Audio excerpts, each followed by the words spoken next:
Un,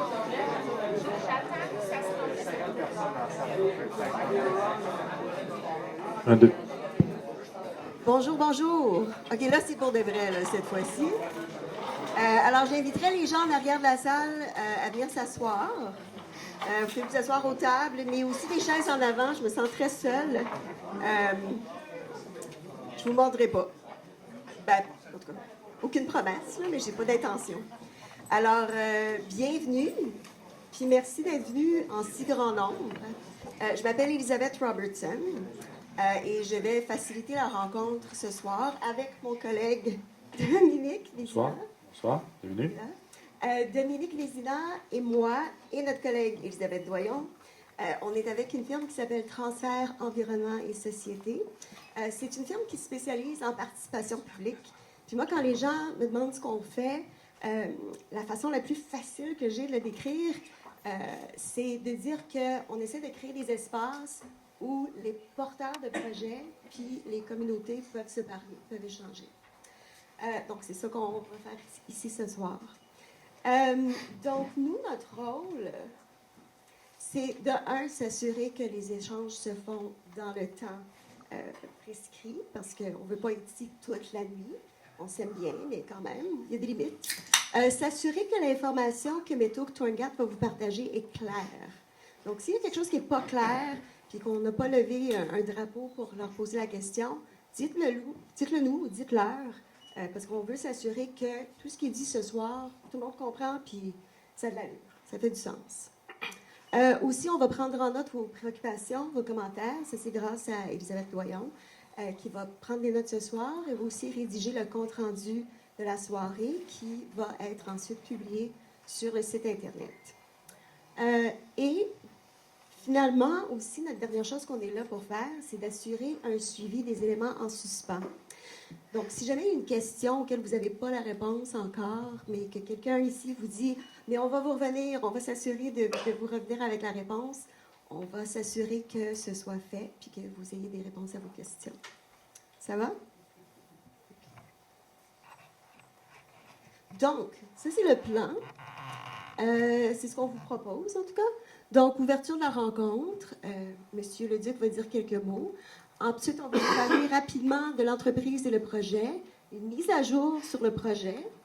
Ensuite, on va arriver assez rapidement à une période d'échange, questions-réponses, style questions-réponses, de 45 minutes environ. Et après la période d'échange de 45 minutes, on va faire une activité participative, c'est-à-dire, dans le fond de la salle, vous aurez vu les affiches.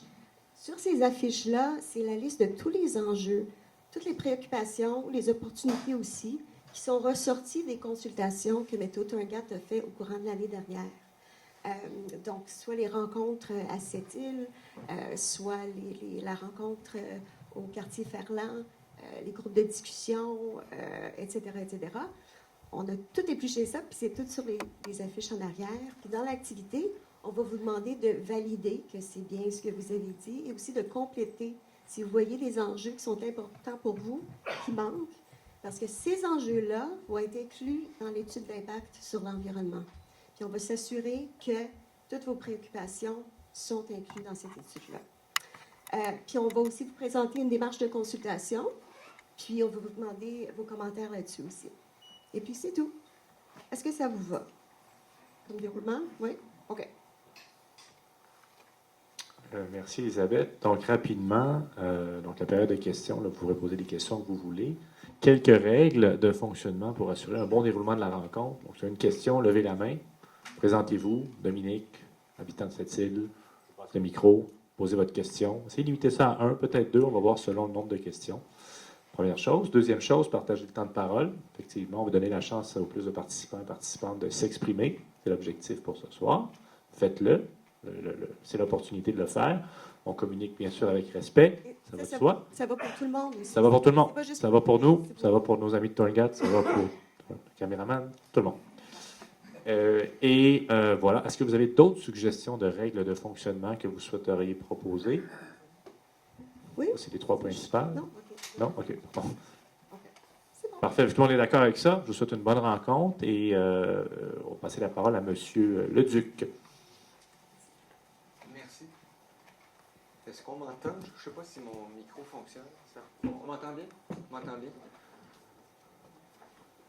Alors, je me présente. Je m'appelle Yves Leduc. Je suis le nouveau chef de direction de Métaux Tandia. Nouveau parce que ça fait à peine 2 mois et demi. J'ai l'impression que ça fait 6 mois, tellement les choses se passent vite. Je vais vous parler d'un peu tout ça, ce qui se passe, le focus, la couverture, le rôle que je vais jouer dans tout ça, et puis que j'ai déjà commencé à jouer. Je vous dis que j'avais hâte d'être ici ce soir pour exposer la façon dont je vois les choses, la vision de la compagnie, ma vision, mes enjeux, comme je les vois, les raisons pour lesquelles j'ai décidé de revenir dans la game de chef de direction. Mais c'est surtout aussi dans le cadre d'un processus qui est profondément ancré dans nos façons de faire. Il est impossible pour moi d'imaginer un succès de ce projet-là à Sept-Îles ou dans le nord du Québec sans qu'on implique les gens qui connaissent leur environnement mieux que n'importe qui. Les gens de Sept-Îles connaissent leur environnement mieux que n'importe qui chez Torngat. Donc, on est ici pour vous écouter. Puis moi, c'est avec aucune intention de venir ici puis de gagner un argument. C'est pas ça du tout mon intention ce soir. C'est de vous parler, de vous dire d'où je viens là-dedans, comment je vois les choses, pourquoi je crois dans ce projet-là, et puis de votre côté aussi, vous entendre. Il y avait des questions cet après-midi qui étaient excellentes. C'est la première fois que je travaille, que je me présente devant une population citoyenne pour répondre aux questions puis échanger. Je vais peut-être faire des erreurs. J'ai dit en début d'après-midi que j'espère que si je fais des erreurs, elles ne sont pas assez graves pour qu'on fasse les nouvelles ou que Infoman rapporte certaines choses. Hein. Je pense qu'il n'y en a pas eu, mais s'il y en a, ben, je vous demande de m'excuser à l'avance. Je fais ça pour la première fois. L'important, c'est de comprendre qu'il y a une intention sincère de ma part et de la compagnie de rendre le projet le meilleur possible, le plus parfait possible, grâce non seulement aux commentaires de la population, mais vous allez m'entendre parler beaucoup aujourd'hui de coopération, de collaboration. Une opportunité comme celle-là, on peut la garder petite, mais on peut la rendre grandiose aussi. Puis on va la rendre grandiose si on saisit toutes les options, les opportunités qu'on n'a pas pu même imaginer au début. Puis je pense qu'on va parler de ça au cours des prochaines années. Je vais vous dire d'entrée de jeu que je suis étonné d'être ici, parce qu'il y a à peine quelques mois, il aurait été totalement hors de question que je reprenne un rôle de chef de direction. J'ai été chef de direction d'une entreprise manufacturière qui s'appelle Vélan, qui faisait des valves pour le secteur pétrochimique, le secteur nucléaire à travers le monde, une très belle entreprise familiale. J'étais le premier non-membre de la famille Vélan, un entrepreneur extraordinaire, génial, qui a démarré cette entreprise-là dans les années 50. Donc, 70 ans d'existence. J'étais le premier non-membre de la famille à qui la famille avait fait confiance. Puis avant ça, j'ai travaillé 16 ans pour BRP, où je vous ai sûrement envoyé beaucoup de skidoo que vous avez utilisé. Je sais que Sept-Îles, c'était un gros marché, la Côte-Nord de motoneige skidoo. Il y en a parmi vous qui sont probablement nés sur une motoneige. Et puis donc, je faisais partie de ça. Et quand je suis sorti de mon dernier mandat, après 7 ans, j'ai décidé de passer à autre chose. J'avais trouvé mon successeur. Je me suis demandé qu'est-ce que je ferais dans la vie, comme dernier chapitre de ma carrière. Puis mes filles m'ont dit, papa, tu as vendu des motoneiges, tu as vendu des valves au secteur pétrochimique, il est temps que tu mettes ton talent au service de l'humanité. Puis le service de l'humanité, pour moi, c'est la décarbonation, c'est la lutte contre les changements climatiques. Alors c'est là-dedans que je me suis embarqué. C'est la raison d'être de ma vie en ce moment, puis ça n'a pas changé, même comme président de Torngat. Alors, je suis devenu investisseur dans une firme qui investit dans des compagnies en démarrage qui ont des technologies climatiques pour réduire le carbone. Je suis devenu professeur au HEC au mois d'octobre pour encadrer des entreprises en démarrage. J'étais heureux, j'avais du fun, j'approchais l'âge de 60 ans. Il n'était vraiment pas question que je retourne dans une course comme celle-là, parce qu'un chef de direction, ça travaille fort. J'ai aimé ça, mais j'étais fini. Quand le recruteur m'a dit « Écoute Yves, ça ne t'intéresse pas d'accord, mais peux-tu au moins rencontrer un des actionnaires pour me faire plaisir? » Puis je l'ai rencontré, puis après 5 minutes, je savais que si jamais ils étaient assez fous pour engager quelqu'un qui n'avait pas travaillé dans le secteur minier, je suis un manufacturier. Évidemment, Sept-Îles, c'est le défi manufacturier, donc je ne suis pas en dehors de ma zone de confort ici, mais j'ai dit, si jamais ils m'engagent, moi, je vais dire oui, je n'ai pas le choix. C'est presque un devoir patriotique qui m'a fait vouloir m'engager pour ce projet-là. Quand je dis patriotique, c'est parce qu'on ne parle pas seulement d'une opportunité qui a un potentiel économique incroyable, non seulement pour cette île, non seulement pour le Québec, mais aussi pour tout le Canada. Mais on parle d'un projet comme on en a rarement vu dans le passé, dont l'importance stratégique, tant pour la ville, le Québec et le Canada, est impossible même à imaginer. Puis je vais vous expliquer pourquoi on parle d'une importance stratégique ici. Revenons à la base. C'est quoi le gisement de Strange Lake? C'est le gisement le plus riche, le plus dense, dans une sorte de minéraux critiques qu'on appelle les terres rares, dont on va parler de plus en plus. Il y a deux grandes catégories de terres rares. Il y a les lourdes puis il y a les légères. Puis le gisement de Strange Lake est riche dans les deux catégories de terres rares, les lourdes et les légères. Okay? Puis dans le panier des minéraux critiques dont tout le monde parle depuis plusieurs mois, qui amène M. Trump à vouloir annexer le Groenland, un deal avec l'Ukraine, le Canada, 51e État. Hein? S'il dit ces choses-là, c'est les minéraux critiques qui ont en tête, mais il y a en tête en particulier la reine, les rois des minéraux critiques, puis ça, c'est les terres rares. C'est les plus critiques des critiques. Okay? Puis je vais vous expliquer pourquoi. Quand on dit dysprosium et terbium, c'est des mots, je vous le promets, qu'on va prononcer plus souvent au Québec dans 2 ans que le mot lithium. Okay? Le dysprosium et le terbium, c'est des éléments qui vont dans ce qu'on appelle des aimants permanents. Sans aimant permanent, il n'y a pas de moteur électrique. Okay? Sans aimant permanent, il n'y a pas de turbine d'éolienne. Il n'y a pas de cellulaire. Il n'y a pas de robot. La grande tendance dans 10 ans, tous les robots humanoïdes, là, c'est en train d'exploser, cette tendance-là. Ça a tous besoin d'aimants permanents. Il n'y a pas une maison en Amérique du Nord. Il n'y a pas une usine qui n'a pas des moteurs électriques, de petite taille, de grande taille. Ça a toutes des aimants permanents. Okay?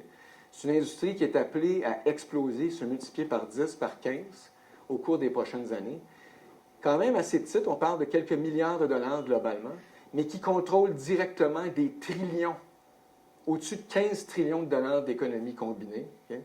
La plupart de ces économies-là ont rapport avec la transition énergétique, donc je coche la boîte décarbonation, sauver l'humanité, vous vous rappelez, c'est ma raison d'être, travailler pour la lutte contre les changements climatiques. On a ici les éléments les plus critiques. Donc, la fondation du succès de la lutte contre les changements climatiques, la décarbonation, c'est les terres rares, dont 2 en particulier, sont en grande quantité, très denses, dans le gisement de Strange Lake. Okay? On m'a dit, Yves, c'est ça l'importance stratégique du pays, de créer un pôle de gravité au Québec, mine, raffinage. Okay? Et là, vous le savez peut-être, mais le punch dans mon histoire, qui n'a qu'une seule alternative partout dans le monde, c'est la Chine. Seule la Chine a la mine et le raffinage des terres rares lourdes, le dysprosium et le terbium. C'est un monopole absolu. Okay? Et dans les guerres tarifaires de M. Trump contre le reste du monde, le besoin est devenu tellement criant qu'on parle de crise de sécurité nationale aux États-Unis, on parle de crise d'industrie, on parle d'une situation où la Chine tient littéralement en otage le reste du monde. Cette crise-là n'a qu'une seule solution. C'est Tongaat. Okay? Si on avait demain matin un pôle de gravité québécois, gisement, mine, raffinage à cette île, on aurait une alternative à la Chine et le monde dormirait beaucoup plus tranquillement en ce moment. Juste pour vous donner une idée, l'industrie automobile américaine et européenne ont déclaré la semaine dernière que si la Chine amenait ses menaces à exécution, coupait les exportations de terres rares lourdes, dysprosium et terbium, l'industrie automobile s'effondrerait. Okay? S'effondrerait.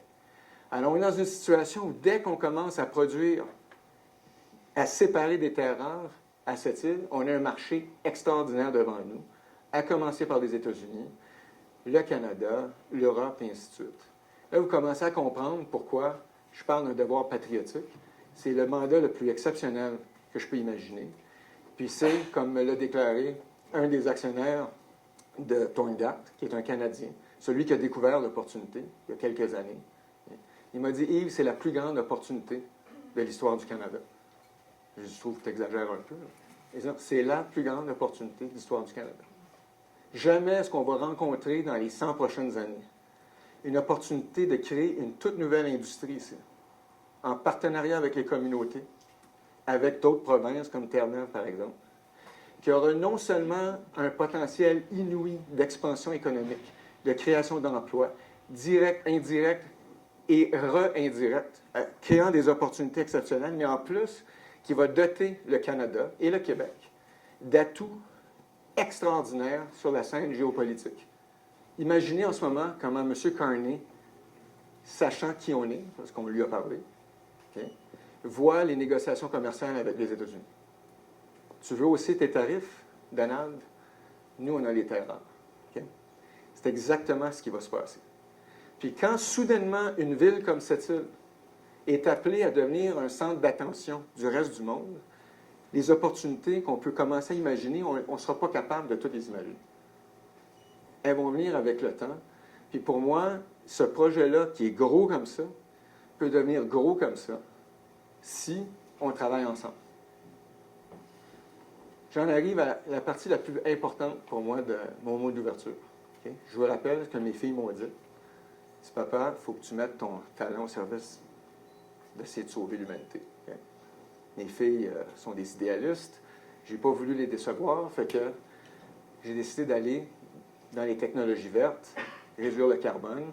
Puis là, on a ici la fondation de la transition énergétique, qui sont les terres rares, qui sont un monopole entièrement chinois. On crée une autre fondation, qui serait, elle, entièrement québécoise. Okay? Pour moi, c'est ce que je voulais vous dire, le succès de ce projet ne peut pas se définir uniquement par la vente des terres rares qui vont sortir de cette île. Rentable pour tout le monde. Il faut absolument qu'on le fasse de façon impeccable. C'est dans mes valeurs personnelles qu'on le fasse de façon impeccable en termes environnementaux, non seulement en respectant toutes les normes existantes d'environnement et de santé publique, mais également en haussant la barre. Je veux que Tonga Métaux soit un leader d'exemple dans le secteur minier, dans le secteur manufacturier. La barre est là. Okay? J'ai été interviewé par un paquet de monde pour le poste. Et je peux vous dire que j'ai fait la même chose. J'ai interviewé un paquet de monde pour le poste. Christine m'a interviewé, je l'ai interviewé. J'ai interviewé mes actionnaires, puis je voulais m'assurer qu'il y avait un alignement complet dans les valeurs.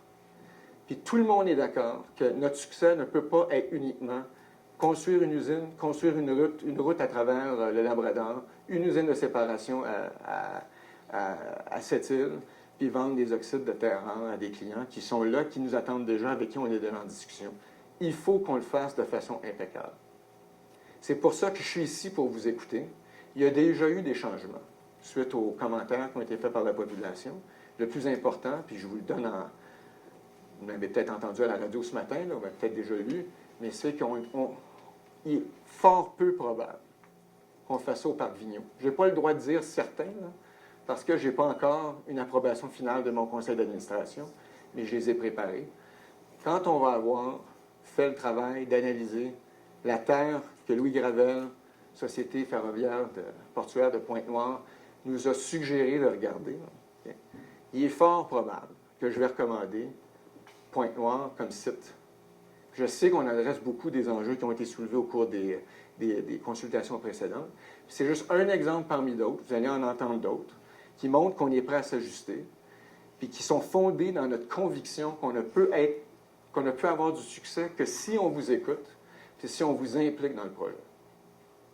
Alors, c'est un énorme projet qui a une grande complexité, qui non seulement implique 3 grands éléments, construction de la structure à la mine, la route à travers le Labrador et une usine sur 140 hectares de terrain, fort probablement à Pointe-Noire. Merci, Louis, okay, de nous avoir offert cette possibilité-là. On travaille avec l'équipe de Louis de façon très étroite en ce moment. Puis évidemment, ça retarde le projet. On a tout fait l'analyse pour le Parc Vigneault. J'aurais été prêt à vous présenter l'option du Parc Vigneault avec conviction ce soir, mais je sais que le site de Terre-Noire, de Pointe-Noire, est beaucoup plus approprié. Il est proche de l'infrastructure portuaire. 2, il est beaucoup plus loin de la population. Il n'est pas près de la source d'eau potable. Il y a de l'eau qu'on peut utiliser. On va vous expliquer comment elle va être recyclée continuellement. OK? Donc, on en est là et on est prêt à vous entendre puis continuer d'optimiser le projet. Ce n'est pas demain qu'on va commencer. On est sur le point de déposer les études environnementales à la fin de l'année, au début de l'année prochaine, puis tout le processus avec le gouvernement est en cours. Donc, c'est là qu'on est. Et puis, merci d'être ici. Je trouve ça extraordinaire quand il y a autant de monde dans cet après-midi que ce soir. Et j'ai hâte de vous entendre. Je vous passe la parole à... Ah, merci de me rappeler que j'ai une équipe à présenter. Celle qui est ici, bon, il y a Christine, qui est la grande doyenne de Torngat et qui est ici avec nous depuis 10 ans. En fait, c'est vraiment l'encyclopédie de tout ce qui s'est passé, les rapports, les changements de cap, etc. Emmanuelle Bécard, notre directrice environnement, santé et sécurité, c'est une ingénieure extraordinaire et puis elle qui va répondre, je suis sûr, à la plupart des questions techniques. Éric Luneau et Wilfred, son collègue, m'ouvrent les portes avec toutes les communautés autochtones. J'étais ce matin pour la première fois avec le chef Jonathan chez Touche. L'élection a eu lieu, donc je peux m'y remettre. Et puis, on s'est entendu sur entretenir la collaboration qui va nous mener à quelque chose de grand pour tout le monde. Aline Vandermeer et sa collègue Larissa sont directrices des communications. C'est elles qui ont organisé avec l'aide de nos consultants cette soirée-là aujourd'hui. Et ce que vous ne voyez pas ici, c'est qu'il y a une équipe aussi complète. Mon intention, moi, c'est qu'on monte l'équipe de rêve dans le secteur minier. Et on a engagé, pas longtemps après moi, une femme qui s'appelle Olga Kovalik, que vous allez rencontrer, qui a 30 ans d'expérience dans le secteur minier. Elle a parti des mines, viré le bord des mines, au Brésil, dans le nord du Québec, au Labrador, en Afrique, en Asie de l'Est. Elle est exceptionnelle. Et elle est en train de bâtir son équipe de rêve aussi en dessous d'elle. Donc, on va avoir, en termes d'exécution, quelque chose d'exceptionnel. Et puis, on est en ce moment en train d'entrer dans une nouvelle phase. Une phase qui va nous amener à ce que je vous disais tout à l'heure. Mais, évidemment, pour y arriver, il faut consulter, travailler en équipe, et c'est ce qu'on est ici pour faire ce soir. Donc, je te donne la parole, Christine. Merci beaucoup. Je suis ravie d'être ici ce soir pour présenter les développements qu'on a fait dans le projet. Alors, merci Yves pour présenter la vision qu'on a du projet, comment on veut le faire. Je vais parler un peu des détails du projet et on va suivre une façon d'aller en plus de détails. La période de questions, j'anticipe que les questions vont être assez détaillées et après ça, il y a une opportunité d'aller encore en détail pour parler à toute l'équipe qui est ici aujourd'hui avec les affiches et dans la chambre aussi, de nous parler directement vos enjeux, vos commentaires, vos questions. J'apprécie beaucoup votre temps ce soir. Vous avez tous et toutes d'autres choses à faire et bien, c'est bien apprécié. Merci de venir. Alors, Yves a déjà parlé du marché de dysprosium. C'est vraiment ce que fait notre gisement et notre projet unique. C'est le terre rare qui s'appelle dysprosium et aussi terbium. On parle beaucoup des aimants permanents. Il y a d'autres applications des terres rares qui sont importantes, mais le marché est agrandi pour les aimants permanents parce que en grande portion de la transition énergétique. Alors, ça veut dire les véhicules électriques, les éoliennes, mais aussi les téléphones cellulaires, les robots, les drones. C'est vraiment un marché qui a grandi. Alors, ce n'est pas seulement stratégique parce que la Chine contrôle ce marché, mais aussi ça a grandi. Alors, c'est vraiment une industrie à la future. Et nous sommes vraiment chanceuses d'avoir tous les 4 terres rares qui sont besoin pour produire des aimants permanents. Ça nous donne une opportunité d'être dans un marché global. Pour moi, mon rôle, une de mes rôles, c'est de vendre ces terres rares. Et on a beaucoup d'intérêt non seulement aux États-Unis, mais en Europe, en Japon, en Corée du Sud, où tout part où les produits sont produits qui ont besoin des aimants permanents, et c'est tout partout. Alors, pour nous aussi, on voit que c'est une opportunité de diversifier l'économie de cette île, de la région, mais aussi au Canada. On n'a pas une industrie de terres rares à ce moment, mais on aimerait être le commencement d'une nouvelle industrie, un nouveau centre de gravité. Ça veut dire non seulement produire, mais aussi recherche et développement des nouveaux techniques. Aussi qu'on peut vendre autour du monde, parce que ce n'est pas seulement nous, hors de la Chine, qui va produire les terres rares. Nous serons les leaders, mais quand Yves a parlé de les opportunités de trouver une façon de les agrandir, c'est aussi une manière, c'est de développer cette industrie ici, à cette île, à Québec et Canada. Nous avons, Yves a déjà parlé du projet, nous avons 3 composants. Pour nous, nous avons besoin d'avoir tous les 3 composants en même temps.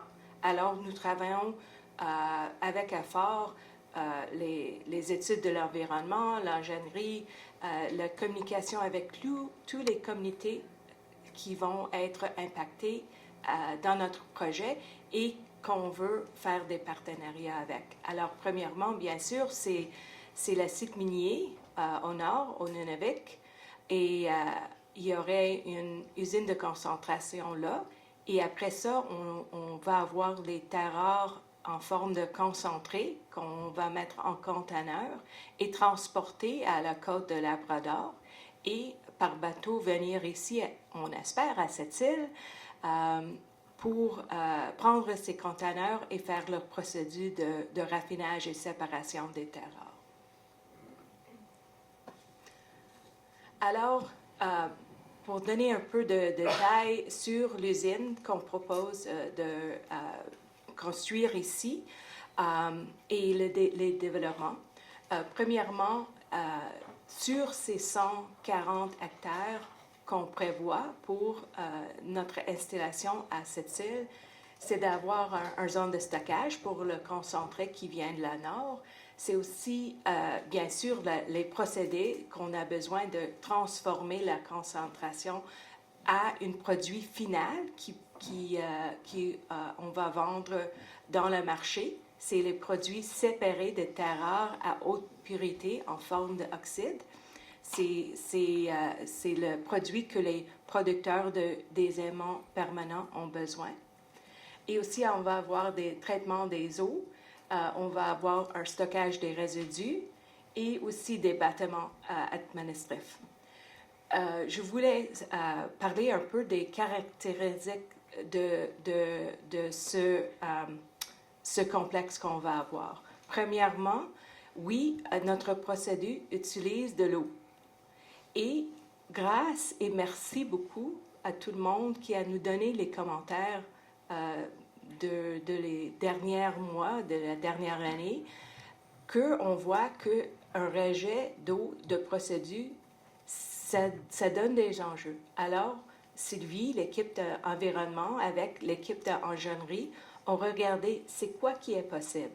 Est-ce qu'il y a des technologies qui sont prêtes pour nous aider à faire un circuit fermé de l'eau de procédure? Est-ce qu'on peut l'implanter avec ce procédé? Et on fait du travail pour voir, oui, c'est possible. Les technologies existent. On connaît les partenaires avec qui on travaille et on a dans nos plans d'ingénierie qui va être dans nos plans de maintenant études de faisabilité, par exemple, qu'on va avoir aucun rejet d'eau du procédé. Et alors, ça nous donne beaucoup d'avantages, même si ça coûte plus de mettre cette technologie. Quand on regarde en l'entier de l'opération, les coûts d'opération, les coûts de ne pas avoir, on va pas avoir un rejet d'eau. C'est aussi des coûts de mener ça.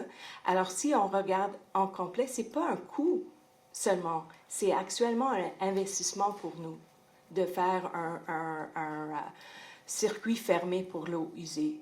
Alors, merci à tout le monde.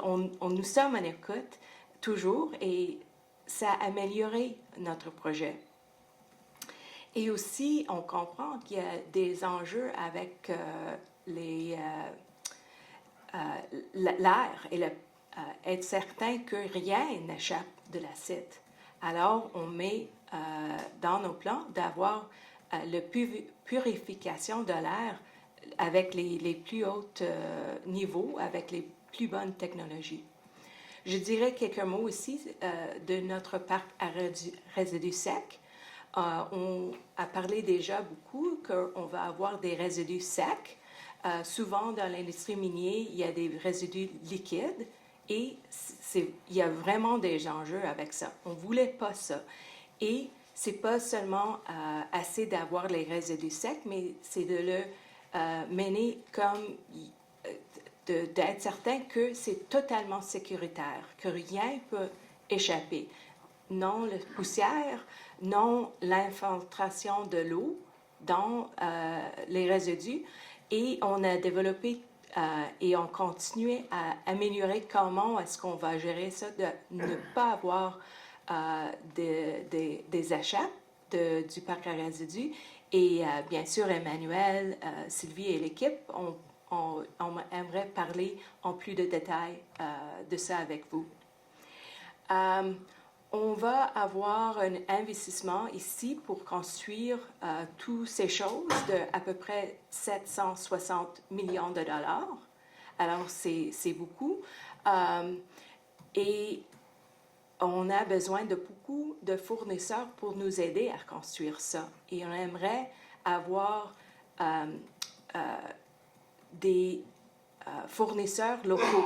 On va faire une priorisation sur les fournisseurs locaux pour les biens et les services de cette île, de la région. Et quand nous sommes en construction, nous aurons à peu près 2000 personnes, pas au même temps. Ça va changer pendant les 2 années à peu près de construction. Il n'y aurait jamais 2000 personnes en construction, quelques centaines de personnes. Et après, pendant l'opération, il y aurait à peu près 250 emplois directs, mais bien sûr des emplois indirects et aussi, on espère être un catalyseur de beaucoup d'autres opportunités pour développer l'industrie de terreur, pour formation, pour venir des gens jeunes, pour aller au cégep avec les nouvelles classes de formation, avec les nouvelles classes dans les centres de formation professionnelle, par exemple. Et c'est vraiment en parler de les détails qu'on va ensemble qu'on va réaliser les visions qu'il va présenter, que ça peut être une opportunité comme ça ou comme ça. Et ce qu'on veut, c'est de travailler avec tout le monde dans la ville de cette île et dans la région, de réaliser cette vision. Alors, on a déjà parlé de les 2 sites, vous les connaissez, Parc Vigneault et le site qu'on a évalué à Pointe-Noire. Déjà, on a déposé un avis de projet pour Parc Vigneault. On a fait beaucoup de travail sur ça. Et si on choisit le site à Pointe-Noire, on va déposer un nouveau avis de projet.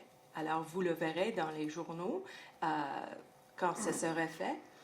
Et on doit recommencer, mais on peut utiliser beaucoup de travail qui s'est déjà fait pour le projet à Parc Vigneault.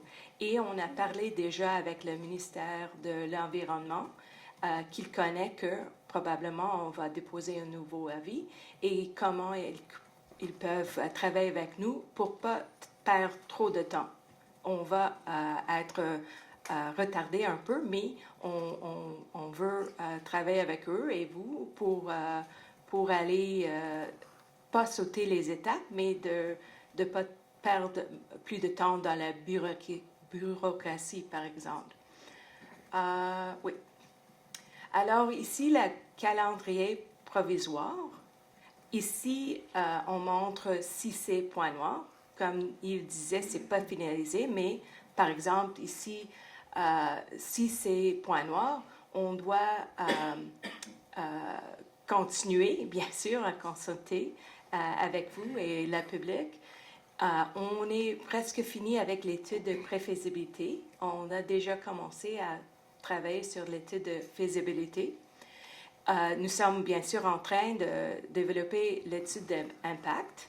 Le procédure ne change pas entre Parc Vigneault et Pointe-Noire, alors tout ça reste le même. Mais étudier l'impact, ça serait un peu différent. C'est le calendrier seulement pour le site ici, à cette île. On a un calendrier provisoire aussi pour les autres composantes du projet, le site minier, l'infrastructure, par exemple. Et après ça, après déposer notre analyse, notre étude d'impact, le gouvernement va étudier cette analyse et aussi ils vont commencer le procédure de BAP qu'on veut. Je pense que c'est vraiment une bonne opportunité de continuer à parler du projet pour répondre aux questions que tout le monde comprend le meilleur que possible le projet et qu'on a écouté à tous les enjeux et on a mis dans nos plans. Et seulement après ça, on peut demander pour les permis à construire. Alors, et après ça, construire et j'espère en intéressant. Mais c'est pas 100%. On connaît qu'on doit aller avec toutes ces étapes et si nous avons fait de bon travail, j'espère qu'on va passer de l'étape de BAP, mais on a beaucoup de travail à aller là. Et bon, je passe la parole à Yves pour conclure avant la période de questions. Merci. Avant la période de questions, ce que je voudrais faire, c'est vous dire un peu comment j'ai vécu mon mandat à date. Ce gros 2 mois et demi, là, qui me semble être 6 mois des fois, tellement il s'est passé de choses. Dès ma première journée, il y avait plusieurs autres options de sites. Okay? Puis j'ai dit, c'est cette site. C'est le plus grand port minéralier au monde. J'ai appelé le maire Mius cette semaine-là. J'ai dit, on fait ça à cette site. Puis, évidemment, on va passer à travers toutes les épreuves, tous les requis et surtout consulter la population. Mais on part avec l'idée de base, qu'est-ce qu'on doit faire pour que ça soit cette île.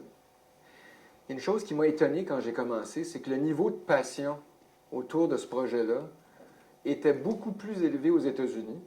Je suis connecté aux États-Unis. J'ai été à Washington il y a 3 semaines. J'ai rencontré des représentants démocrates, républicains. Je veux dire qu'ils sont d'accord sur une seule chose, les républicains et les démocrates, c'est que les terres rares du Québec, c'est la seule solution pour la crise américaine en ce moment, dont je parlais tout à l'heure. Okay? Mais comment ça se fait que le sentiment d'urgence, niveau de crise, des émotions extrêmement fortes aux États-Unis, était beaucoup plus élevé que ce qu'on voyait ici. Puis je me suis rendu compte que, les gouvernements nous regardaient, vous êtes encore en train de tergiverser entre plusieurs sites. T'annonces que c'est cette île. Conversation qui a tout changé avec le maire Mius. Et là, soudainement, on dit, OK, il y a du momentum. Et j'ai passé les 2 derniers mois à parler avec tous les paliers de gouvernement, leur dire exactement ce que je vous ai dit ce soir, la même chose.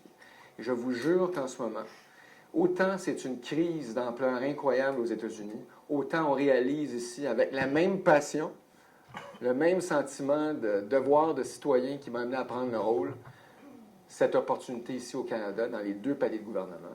Et je pense que, au niveau de votre équipe, Monsieur le maire, il y a un engouement aussi. La communauté d'affaires regarde probablement le projet de la même façon. Puis la population pose des questions. Puis on est ici pour y répondre. Okay? Mais il y a maintenant un niveau de passion. Il est énorme. Okay? Ce qui m'amène à conclure pour le moment, avant de passer aux questions, c'est qu'il s'agit ici, comme je vous le dis, d'une opportunité là, qui est incroyablement vaste. Elle a un potentiel extrêmement vaste. Elle est grosse comme ça, on peut la rendre encore plus grosse. Et ça va dépendre de ce que la communauté de cette île décide d'en faire.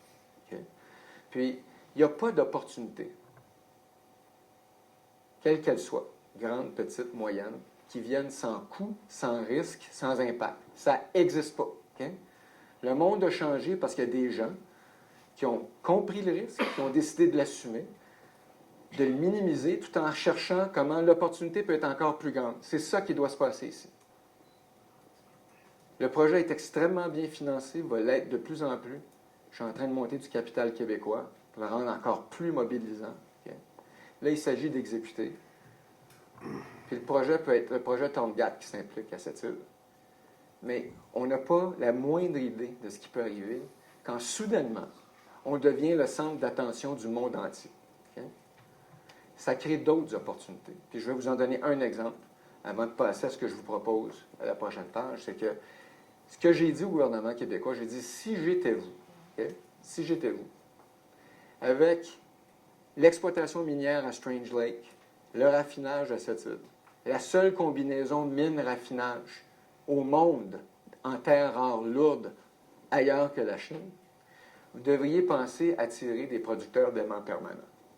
OK? Et on serait à ce moment-là la seule boucle fermée d'une chaîne de valeur industrielle complète, de la mine à l'aimant. OK?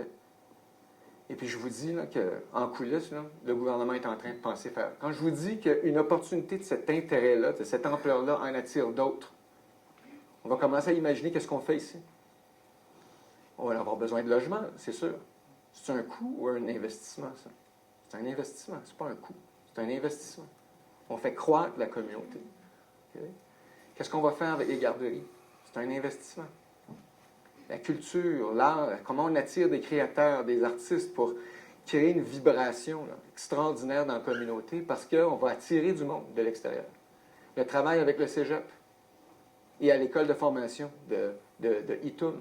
Créer des cours spécialisés pour nos jeunes, attirer des jeunes ici pour comprendre un procédé industriel unique au monde qui a été créé, développé par les partenaires technologiques dont Christine a parlé tout à l'heure.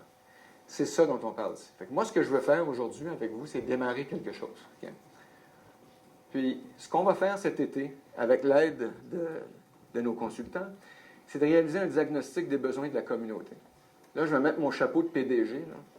Je vais dire, OK, c'est quoi nos problèmes, c'est quoi nos enjeux, c'est quoi nos opportunités. Tu fais des équipes, tu vas chercher, tu écoutes, tu fais ton diagnostic. Puis tu dis, OK, wow, il y a 20 priorités, mais il y en a 5 là, qui sont vraiment porteuses. Okay? Puis avec ces 5-là qu'on va venir vous jouer, ça va être notre perspective, évidemment. On ne va pas se substituer, mais on va vous écouter. Vous allez nous dire, bon, le décrochage scolaire, le taux d'endettement. Il y a toutes sortes de choses que j'ai entendues. J'étais avec Mathieu Brien, c'est ça? Le directeur général du Cégep. Non. L'école privée secondaire. Mathieu Brien, c'est ça aujourd'hui. Okay? Puis il est sur la Chambre de commerce. Puis il m'a donné une perspective de la communauté de cette île qui m'inspire énormément. On aime le sport ici, c'est un centre de volleyball extraordinaire. Les jeunes s'embarquent là-dedans. Comment on peut définir des priorités d'action où Torngat est un catalyseur, un supporteur, un partenaire dans le développement de la ville pour maximiser l'investissement, pour maximiser l'opportunité extraordinaire qui va se créer au Québec. Extraordinaire. Okay? On va vous revenir là-dessus, on va vous présenter quelque chose, puis on va amener l'expertise de Torngat, en tout cas la mienne, qui est quand tu veux changer des choses, tu crées des projets, tu mets du bon monde là-dessus, tu leur donnes des outils, tu mesures tes résultats et tu livres tes résultats dans un échéancier de X. Imaginez si on était capable de penser comme ça, puis avec l'équipe du maire, avec les corporations, les entreprises locales, avec les populations, les leaders d'organismes communautaires. Pour moi, on va préparer la voie au succès de ce projet-là. On va le faire ensemble. Je m'engage à ce que des priorités d'action qui vont être définies, il se passe quelque chose. Puis ce quelque chose-là va dépendre souvent en grande partie de la communauté, des fois de nous, mais on va le faire ensemble. C'est ça que je voulais démarrer. On passe aux questions. Oui, en fait. Allô? Juste avant de passer aux questions, je vous promets, c'est la dernière. Alors, M. Leduc a parlé de travailler en collaboration avec la population. Voici la démarche de consultation que Métaux Torngat propose pour les prochains mois. Donc, ça commencerait par un diagnostic des besoins de la communauté et l'établissement d'identification de priorités d'action, de pistes d'action. Ensuite, à l'automne, il y aurait une rencontre publique pour présenter les résultats du diagnostic puis avoir votre rétroaction là-dessus. À l'automne aussi, il y aurait une consultation sur les composantes valorisées de l'environnement, les CVE, comme on les appelle. Ça, c'est les gens qui vont faire l'étude d'impact qui vont faire ça.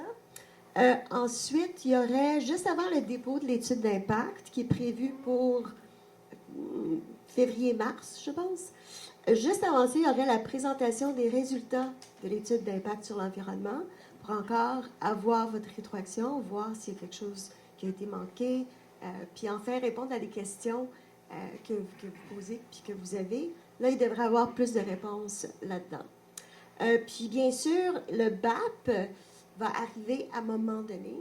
Maintenant, on l'a mis en assuré parce que c'est le gouvernement qui contrôle ça. On ne sait pas exactement, mais ça pourrait être possiblement à l'automne 2026.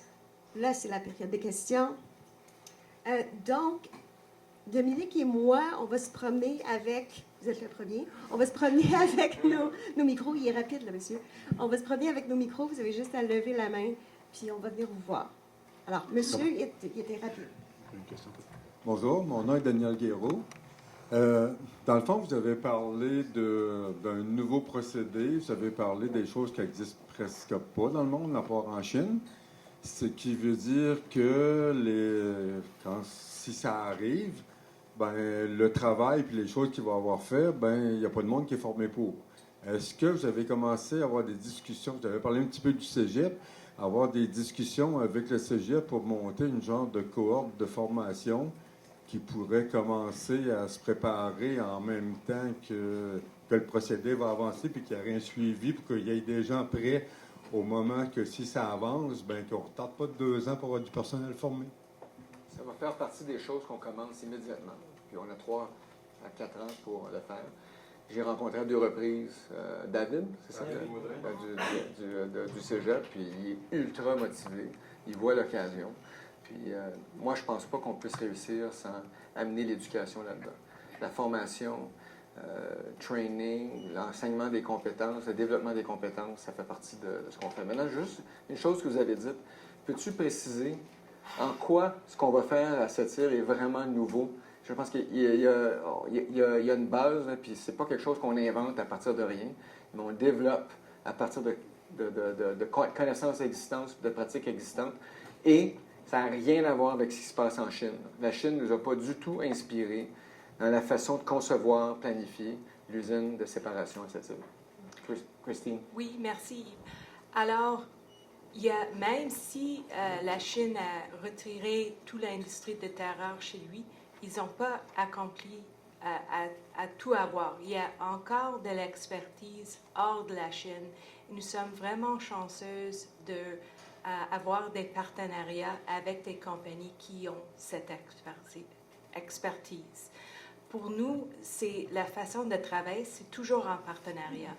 Et alors, un de nos partenaires les plus importants, c'est une compagnie qui s'appelle Carester. Ils ont développé pour nous le procédé de séparation des terres rares, la dernière étape qu'on propose à faire ici à cette île, c'est de séparer les terres rares l'un de l'autre. C'est important pour avoir un produit fini à vendre dans le marché. Et Carester, il vient d'une compagnie qui s'appelle Solvay. Et Solvay était les créateurs du procédé de séparation des terres rares au passé dans les années 50. Et de ce temps, ils ont travaillé sur la technologie, ils l'ont développée, ils l'ont fait plus efficace, ils ont mis de la science dedans, ils ont travaillé sur le contrôle du procédé avancé, avec les algorithmes.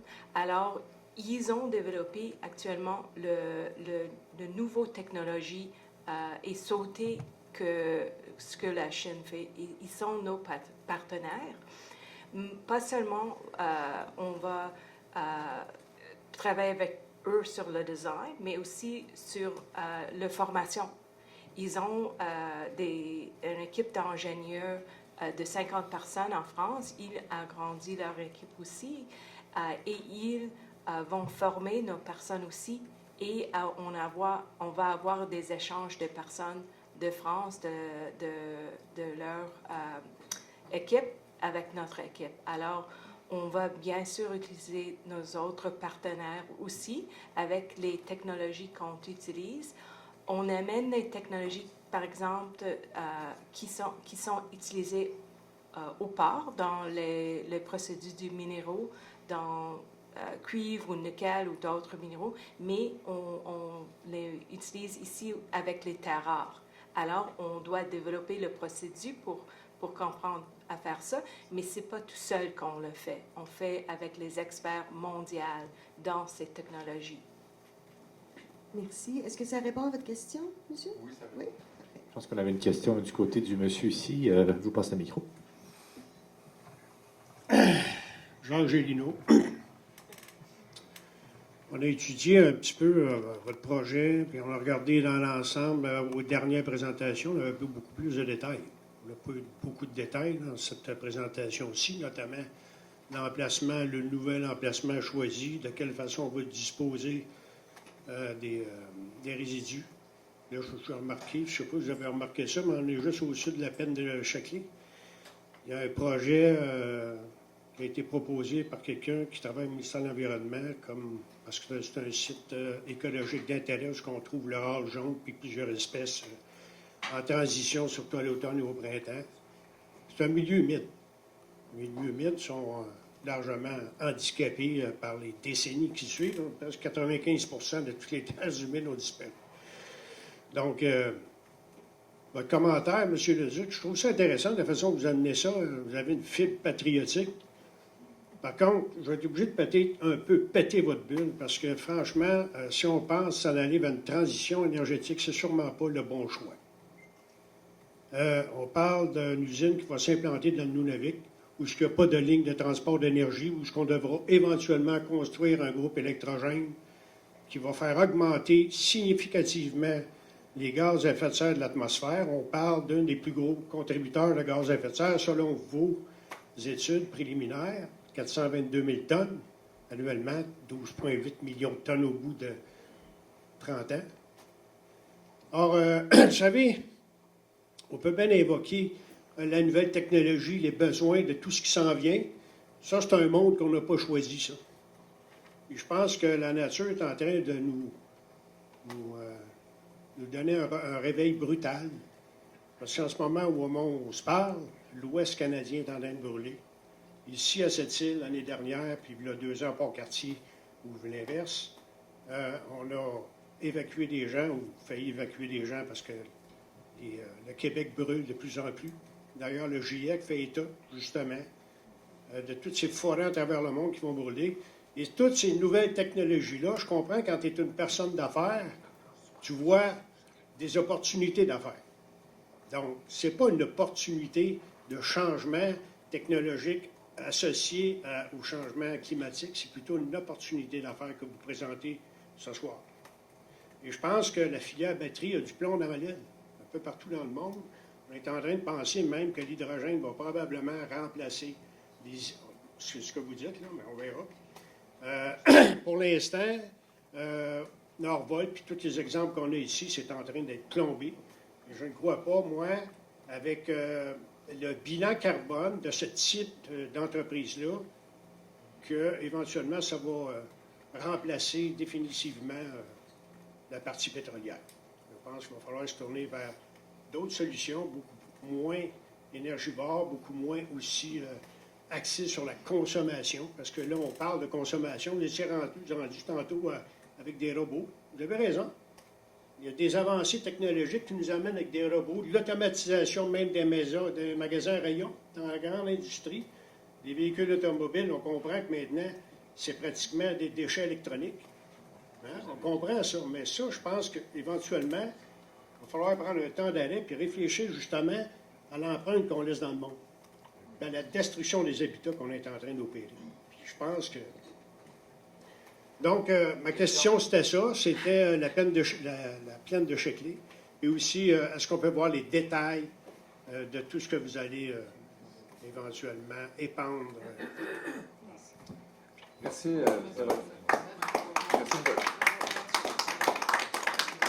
Merci de votre commentaire, M. Gélineau. J'apprécie beaucoup. Il y a beaucoup d'éléments dans votre question. La première chose que je vais vous dire, c'est qu'on envisage éventuellement des éoliennes dans le Nord. On va arriver là. Il y a toutes sortes de possibilités d'optimiser le projet à moyen et long terme. Ça fait partie de nos plans. Je vais laisser Emmanuel parler de la question des résidus et les procédés industriels. Une chose est certaine, on pourrait avoir une discussion d'une heure ou deux. Ça me ferait plaisir de l'avoir sur les grandes tendances des technologies dans le secteur énergétique. C'est ma spécialité. Ça fait 4 ans que je suis là-dedans. L'hydrogène n'a pas beaucoup d'avenir à court terme. On peut avoir une discussion là-dessus. Et je peux vous dire que tous les moteurs électriques qui ont besoin d'aimants permanents, c'est une tendance en croissance. On passe à travers en ce moment un petit creux au niveau des moteurs à batterie. Mais ça, il n'y a aucun doute, quand tu regardes tous les moteurs électriques, il y en a dans les maisons, il y en a dans les usines, ils ont tous besoin d'aimants permanents. Les projections les moins optimistes parlent de décupler la demande d'aimants permanents, donc de faire au cours des 10-15 prochaines années. On est vraiment dans un secteur qui est critique à la transition énergétique. Puis, on créerait ce pôle de gravité ici. Je sais qu'on peut avoir des opinions différentes, mais je vous réponds avec toutes les connaissances que j'ai là-dessus. Mais le plus important, là, c'est que une des valeurs dont je parlais tout à l'heure, qui m'anime moi, qui anime celle de la compagnie, c'est cette conviction qu'on ne peut pas avoir du succès sans écouter des commentaires comme celui que vous venez de faire, okay? Et puis d'être totalement transparent. Il va y avoir sur notre site web l'information recueillie cet après-midi. Les études de préfusabilité vont être publiées aussi. On a tout ce détail-là. Puis pour moi, c'était l'occasion surtout de me présenter cet après-midi et répondre à vos questions. Mais la transparence va prévaloir dans tout ce qu'on fait. Ça, je vous le promets, j'en fais mon engagement. Emmanuel? Allons-y. Allons-y avec le technique. En effet, les plaines de Chiclée, on est tout à fait au courant de ça.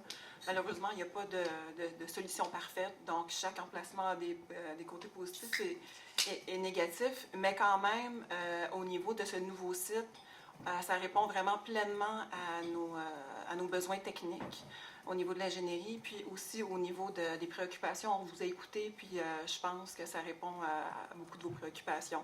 C'est sûr, le site de Pointe-Noire est relativement nouveau, donc on ne peut pas encore vous présenter de design exactement les emplacements des résidus de l'usine. C'est encore des choses sur lesquelles on travaille. Là, on fait les deux projets en parallèle, autant le parc Vigneault que le site de Pointe-Noire, mais je vous promets que dans quelques semaines, on va déjà vous présenter un design. Et par la suite, au niveau de l'étude d'impact, là, on aura tous les détails au niveau de l'impact sur la qualité de l'air, les résidus, sur l'eau. Vu qu'on vous a écouté, justement, l'eau est recyclée à 100%, donc les impacts à ce niveau-là vont être réduits. Mais c'est certain qu'au niveau de l'étude d'impact, on vous écoute. On a déjà eu beaucoup de questions de la part des citoyens dans la dernière année et tout ça est pris en considération et noté pour l'étude d'impact. Précision de Mme Ouais. Juste ajouter vite, dans un véhicule électrique, on a besoin d'une batterie et aussi un moteur. Alors nous, les terres rares, les aimants permanents vont dans le moteur. Pourquoi ça? C'est parce que les aimants permanents, on peut construire le plus efficace moteur possible que d'autres technologies. Et c'est important parce que la batterie est encore vraiment coûteuse, 10 fois plus haute que le moteur. Alors, c'est vraiment important d'avoir un moteur le plus efficace et le plus léger. Bien sûr, la technologie de batterie change. Les chemistries des batteries, il y a beaucoup d'évolution.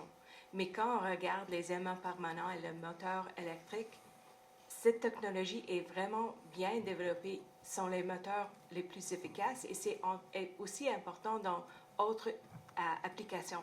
Par exemple, des pompes industrielles. Si on utilise un moteur avec les aimants permanents, on peut épargner 10% de l'électricité. Alors, c'est pourquoi il y a une opportunité à l'avenir parce que ça donne ses avantages. Il n'y a pas d'autres technologies qui sont assez efficaces que les moteurs électriques avec des aimants permanents. Merci pour ces J'ai une autre- précisions. Qui a parlé? J'ai une autre Elisabeth? question ici de madame. Merci. Oui, bonsoir, je m'appelle Anne-Michel Desroses et j'ai quelques questions. Je vais essayer de les faire assez rapidement parce que je ne suis pas la seule à poser des questions ce soir. Si. Donc, la question, c'est par rapport à l'extraction, parce que je comprends que vous n'êtes pas inspiré par la Chine pour la partie séparation. Mais quand on parle de l'extraction, si la Chine est le seul pays qui est expert, qui a cette expertise, où est-ce que vous allez chercher l'expertise pour la partie extraction? Je ne sais pas, je ne connais rien dans une mine, mais est-ce qu'il y a des particularités par rapport à l'extraction des terres rares, qu'on ne peut pas juste rentrer là et dire, ben, on sait comment faire pour les autres types de... Bonne question. Est-ce quelqu'un qui peut répondre à ça assez facilement? Oui. Je ferai tellement court. À la site minier, là, on a l'expertise au Canada. On comprend comment chercher les minéraux et de les concentrer. On utilise des technologies qui sont déjà utilisées ici au Canada. On doit les développer spécifiquement pour les terres rares. Mais par exemple, on utilise la séparation magnétique, un de nos procédures à l'usine de concentration, et deuxièmement, flottation. Ces technologies sont déjà implantées et il y a des expertises ici au Canada. Je peux peut-être rajouter quelque chose innovantes au niveau de l'environnement. Ce qui nous différencie, c'est au niveau des résidus aussi au nord. On va faire, ce sera aussi des résidus secs, ce qui est au niveau environnemental vraiment quelque chose de mieux. Au niveau de la gestion de l'eau également, donc vraiment, on a fait en sorte que la gestion de l'eau soit le plus autonome possible et d'avoir le rejet minimum au niveau de l'environnement avec vraiment des systèmes innovants. Même si c'est vraiment très loin de toute la population, on travaille vraiment en collaboration avec les communautés autochtones, on les a écoutées, puis on a fait beaucoup de modifications également au niveau du Nord. Ouais.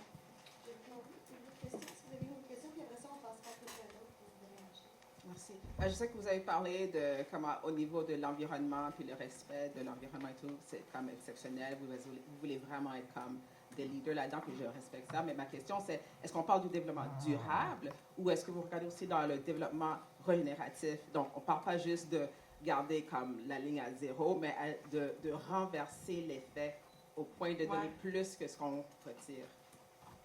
Oui. Bien, on a l'experte qui est au fond de la salle, mais quand même, si Sylvie veut rajouter des éléments, c'est certain, au niveau des principes de l'Équateur. Ben, vas-y, Sylvie. Ouais. OK. Moi, c'est Sylvie. On a adhéré comme compagnie à plusieurs principes. Est-ce que vous savez, c'est quoi on appelle ça des frameworks ISO qui gèrent, par exemple, ça donne des règles pour gérer la santé et sécurité dans un lieu, ISO. Bon, ça, c'est des frameworks. Il y en existe, il y en a des centaines. Alors, on a vraiment regardé tout ce qui est disponible, puis on s'est attardé à 4 en particulier. Donc, 3, c'est des frameworks internationaux qui sont supportés par les Nations Unies. Le premier, c'est les principes de l'Équateur, ensuite l'IFC et ensuite ICMM. Parmi ceux-là, dans le principe, ils ont tous des composantes pour la conservation de la biodiversité, mais particulièrement pour l'IFC, ça s'appelle, ceux qui veulent le regarder sur Google, là, c'est le Performance Standard 6, là, c'est le PS6 de l'IFC. Et ceci, ça dit que les entreprises ne peuvent pas générer de perte de biodiversité et doivent en fait générer des gains de biodiversité. Et puis ça, c'est lié, quand on adhère à ces principes-là, c'est lié avec des audits et des inspections par des organismes externes qui viennent voir si on a fait ce qu'on a dit qu'on était pour faire. Et si on ne fait pas ce qu'on a dit qu'on était pour faire, ils ont des leviers avec les bailleurs de fonds et notre prêt va tout simplement être retiré. Donc, c'est très, très, très sérieux et c'est très fort. Donc, on a comme mandat non seulement d'en avoir aucune perte de biodiversité, mais en fait d'avoir un gain net. Okay. Très intéressant, merci. Est-ce que c'est possible que ça soit lié aussi à l'investissement? Je pense avoir lu ça quelque part, le respect de ces normes-là, l'investissement est conditionnel aussi, peut-être, M. Leduc? C'est ce que vient de dire Sylvie, que le choix qu'on fait comme compagnie, c'est d'adhérer à une autorité certifiante, puis d'accepter que nos bailleurs de fonds fassent une condition du respect de ces autorités-là, des critères de ces autorités-là, l'octroi du financement. Okay? Et puis, il y a beaucoup de compagnies, je ne sais pas si vous connaissez l'expression anglophone greenwashing, c'est-à-dire qu'ils disent, nous autres, on est écologique, on fait ci, on fait ça, mais quand on se rend compte de ce qu'ils font vraiment, il y a peu d'impact. Il y a peu d'impact. Okay? Mais il est possible, par contre, d'adhérer à des autorités certifiantes comme Equator Principle, dont vient de parler Sylvie. Puis les autres, ils ont une notoriété, une réputation extraordinaire mondiale, sont extrêmement rigoureux. Ils mesurent vraiment l'impact des activités des corporations. Ils sont en mesure de dire, après des audits, ils ont vraiment livré ce qu'ils ont promis. Puis nous autres, on rend ça public. Évidemment, on n'a pas le choix, c'est public. Et là, il y a des conséquences du non-respect. Alors que la plupart des compagnies qui ne font pas le choix d'adhérer à des autorités certifiantes comme ça peuvent dire n'importe quoi puis s'en tirer. Nous, on va être vérifiés, on va rapporter les résultats, tout ça. Puis les conséquences du non-respect sont dramatiques. Notre financement est à risque. Alors, c'est un choix qu'on fait, puis comme je le disais tout à l'heure, profondément ancré dans nos valeurs. Merci pour cette précision. Il y avait une question de monsieur ici avec chemise verte. Oui, bonsoir. Bonjour, Martin. Mon nom est Martin Perron. Je suis présentement conseiller municipal pour la ville de la Sept-Îles. Vous savez que le projet il suscite beaucoup d'intérêt et des questionnements. Puis ma question est la suivante.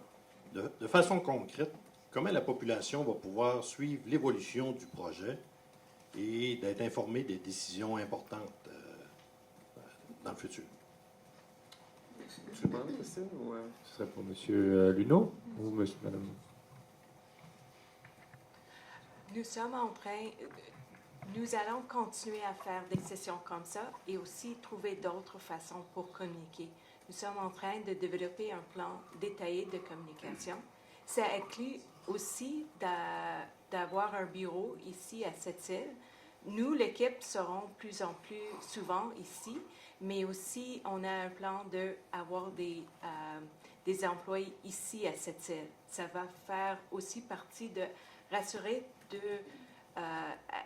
que c'est facile à suivre le progrès du projet.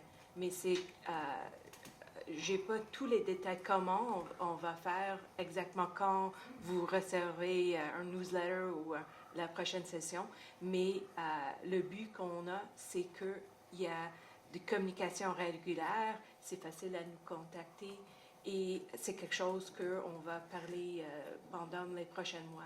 Dès que nous avons choisi cette île, comme Yves a expliqué, et qu'on est en train de choisir le site, ça nous donne l'opportunité de vraiment commencer une communication encore plus qu'on a fait à ce moment. Ça répond à votre question, monsieur le conseiller? Oui. Juste rapidement, moi je viens d'un monde, entre autres, où le marketing, c'était efficace seulement si on utilisait tous les leviers de communication disponibles. Alors, vous allez voir ça. Médias sociaux, conférences, consultations publiques, site web. Allez sur notre site web, vous allez avoir beaucoup d'informations là-dessus. J'ai déjà donné 12 entrevues à des médias de Côte-Nord. On me dit qu'il n'y a pas beaucoup de PDG qui s'engagent comme ça dans la communauté. Je suis très content d'entendre ça. Vous allez me voir souvent ici. C'est un engagement personnel, puis ça vient de ma passion. Donc, je vais répondre aux questions et vous allez avoir beaucoup d'informations, puis on va en imaginer encore plus. Alors, on a une question ici, puis les mains commencent à se lever un peu partout. Alors, on vous voit, puis on va essayer de vous garder en ordre si c'est possible. Merci. Geneviève Otis, j'en profite pour saisir la balle au bon un peu. Vous parliez tout à l'heure de faire différent de la Chine. Vous parliez des résidus qu'un projet comme ça peut générer. Vous avez parlé de résidus secs. Donc, moi, ma question, ce serait, dans le parc à résidus secs, quelle sera la grosseur des particules, en fait, qui seront entreposées dans ces cellules-là? Je vais y aller. C'est vraiment une question technique pour moi. Ouf! Actuellement, on est toujours dans les essais pilotes. Donc, pour pouvoir produire le résidu de fin, il faut vraiment tout tester le procédé. Donc, les pilotes sont finalisés. On est en train de vraiment finaliser le mix du résidu. Donc, il y a encore des tests à faire au niveau de la granulométrie, au niveau de la composition vraiment précise du résidu, parce que c'est vraiment un mix de tout le procédé.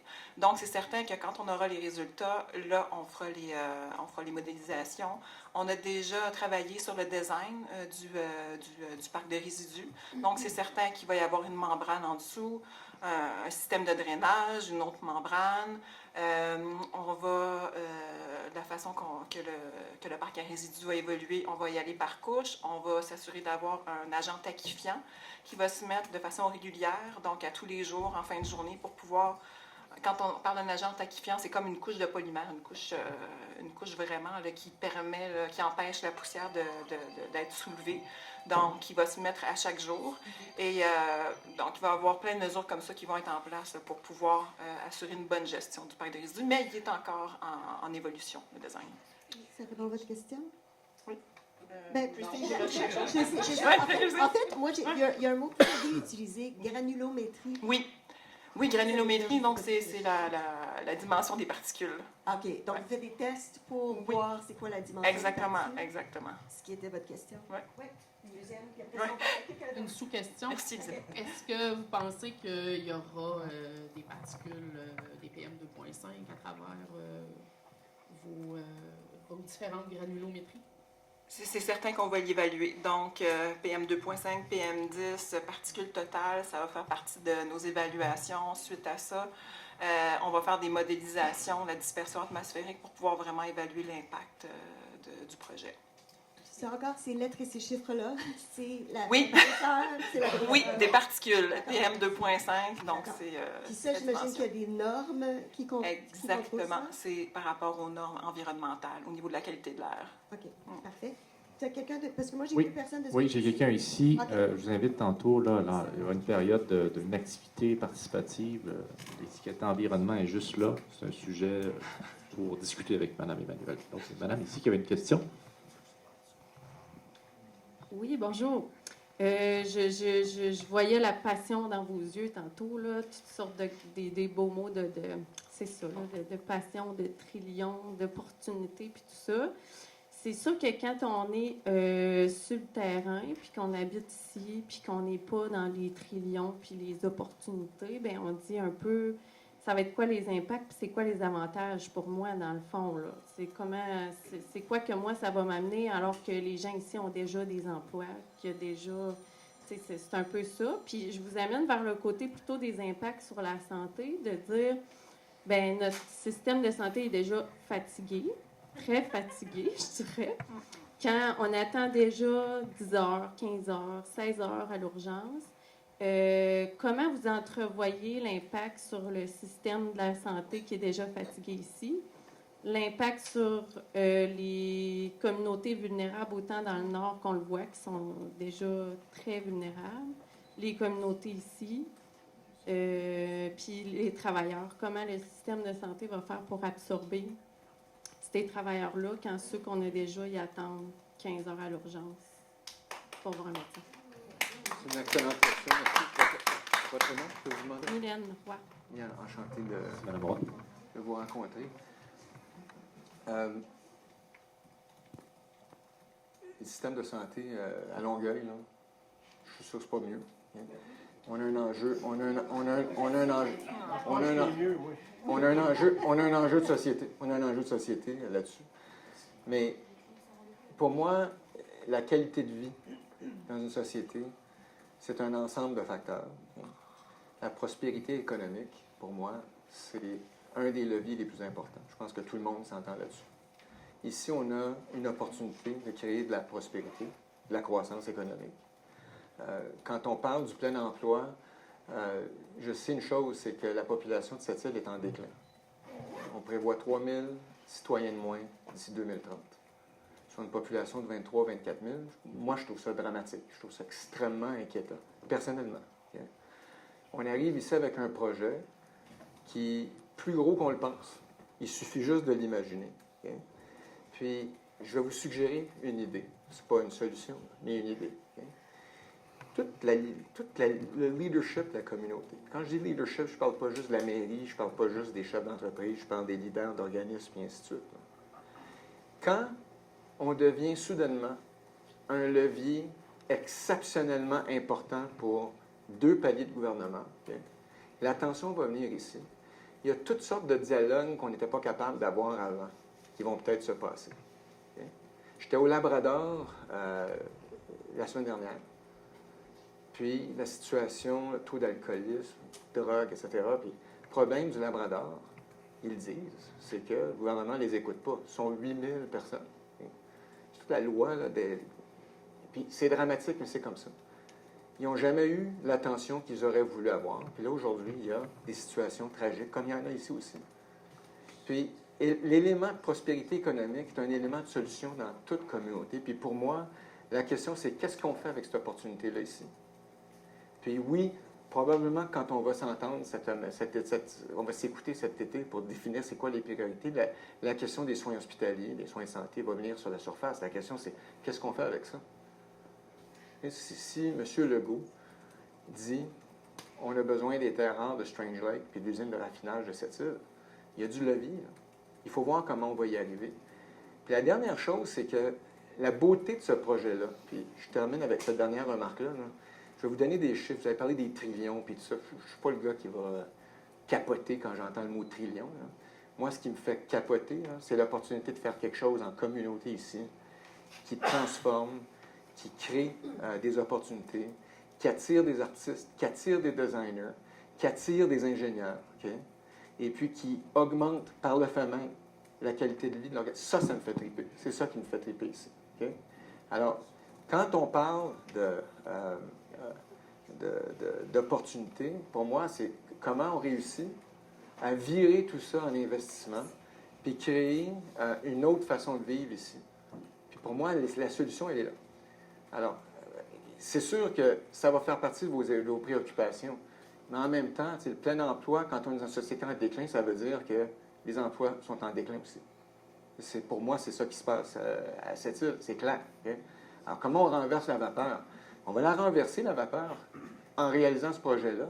Puis là, des opportunités comme celles qui vont se créer, il s'agit de les saisir. Je suis absolument certain de ce que je dis. C'est une dynamique qu'on veut créer ici, qui peut changer les choses si on veut changer les choses.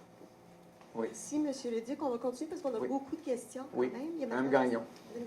Vous savez, on parle beaucoup de santé environnementale, nous, les groupes citoyens de cette île, parce que c'est pas juste. On a des salaires supérieurs à l'ensemble du Québec à cette île, mais malgré tout, on meurt du cancer du poumon beaucoup plus qu'ailleurs au Québec, même qu'ailleurs dans la région.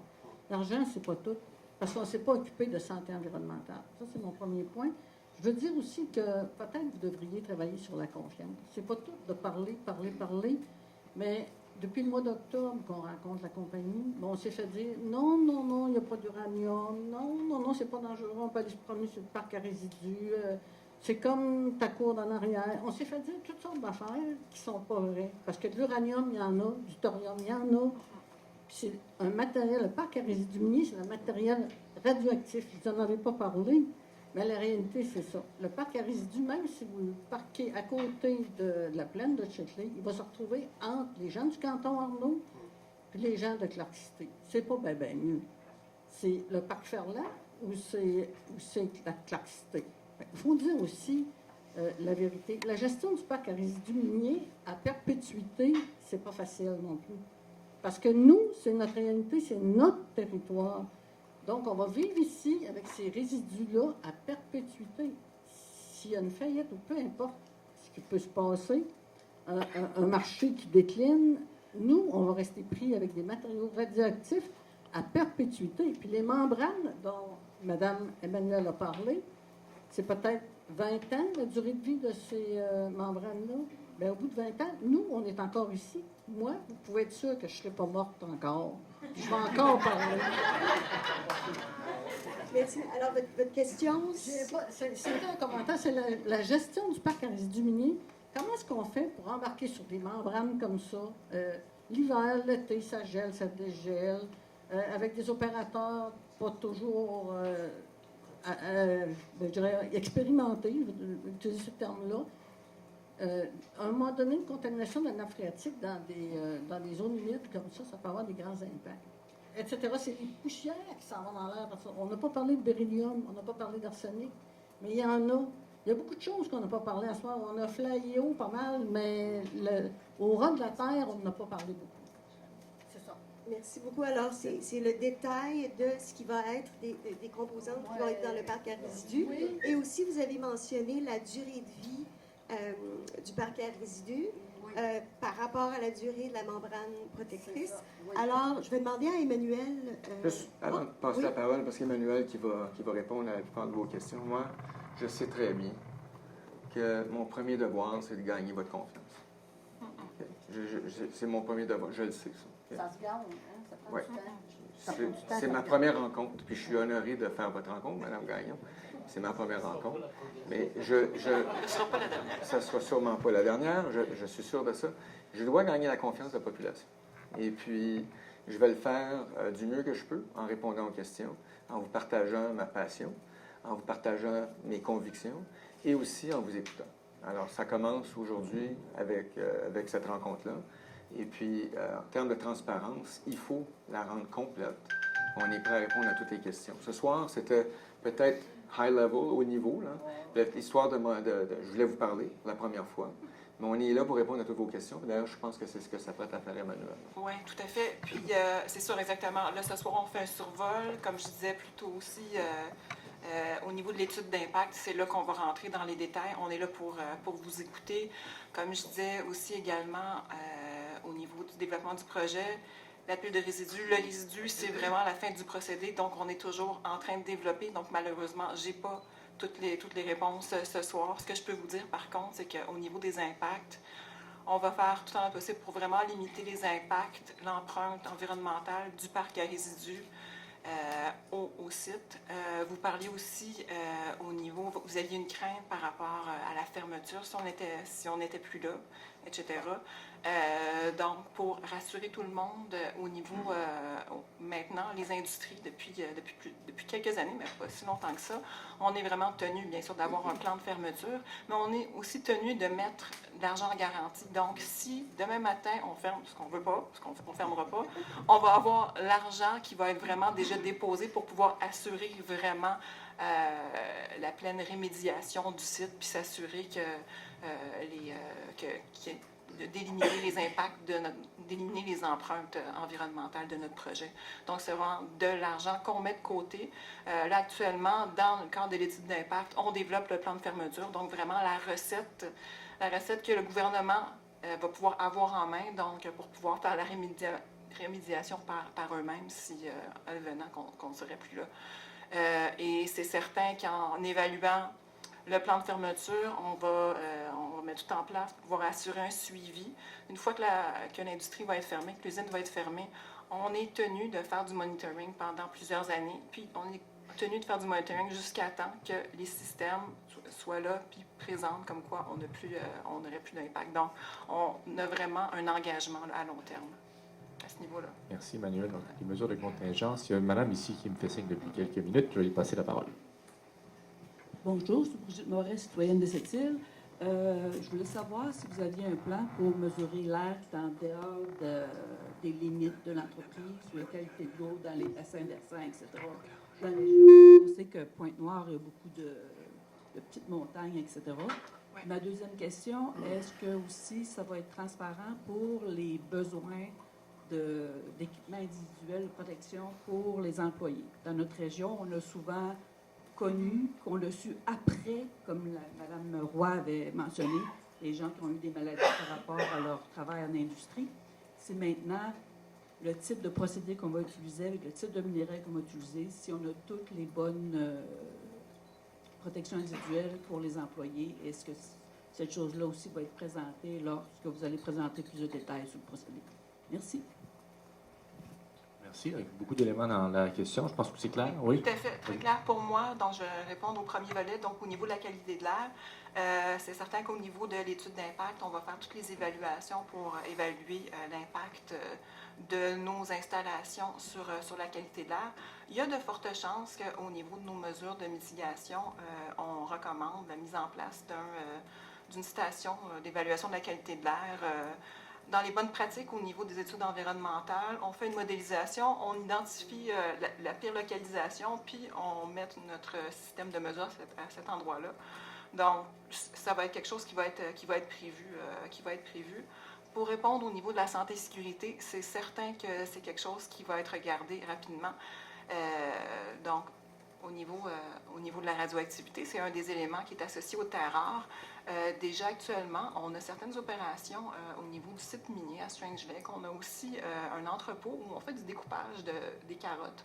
Et déjà là, on a un programme de radioprotection qui est en place pour pouvoir faire le suivi au niveau de la radioactivité. On a des niveaux très bas, mais on fait les mesures. Et c'est certain que c'est quelque chose qui va être également mis en place au niveau de nos opérations dans le futur.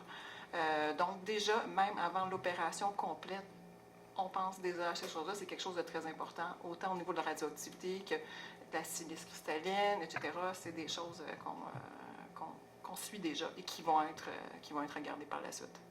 Okay. Je pense que la réponse est assez... Oui, Elisabeth, pardon. Non, j'ai une autre question, mais je voulais aussi, puis monsieur est très patient, qui attend depuis longtemps, mais je voulais mentionner qu'il reste à peu près 5 minutes à notre période officielle d'échange, mais je sens qu'il y a encore plusieurs personnes qui ont des questions. Moi, je suggérais qu'on fasse, une fois que le 45 minutes est passé, qu'on ajoute un 10 minutes, qu'est-ce que vous dites? Puis ensuite, ce ne sera pas totalement fini parce qu'on va faire une activité, mais vous pourrez parler individuellement aux membres de l'équipe après ça si vous avez d'autres questions. Oui? Pardon?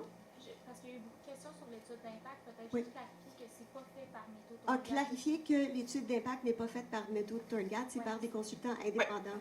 Merci. Réalistes. Merci. Merci, Elisabeth. D'accord. Enfin, c'est à vous. Bonsoir, Mario Dufour. J'ai 2 questions. Ma première question, c'est de savoir comment vous allez procéder et comment vous allez définir par quel mécanisme vous allez savoir que vous avez l'acceptabilité sociale.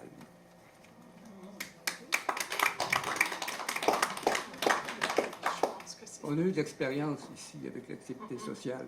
C'est un grand mot, mais comment on arrive à en avoir, qu'on le sache?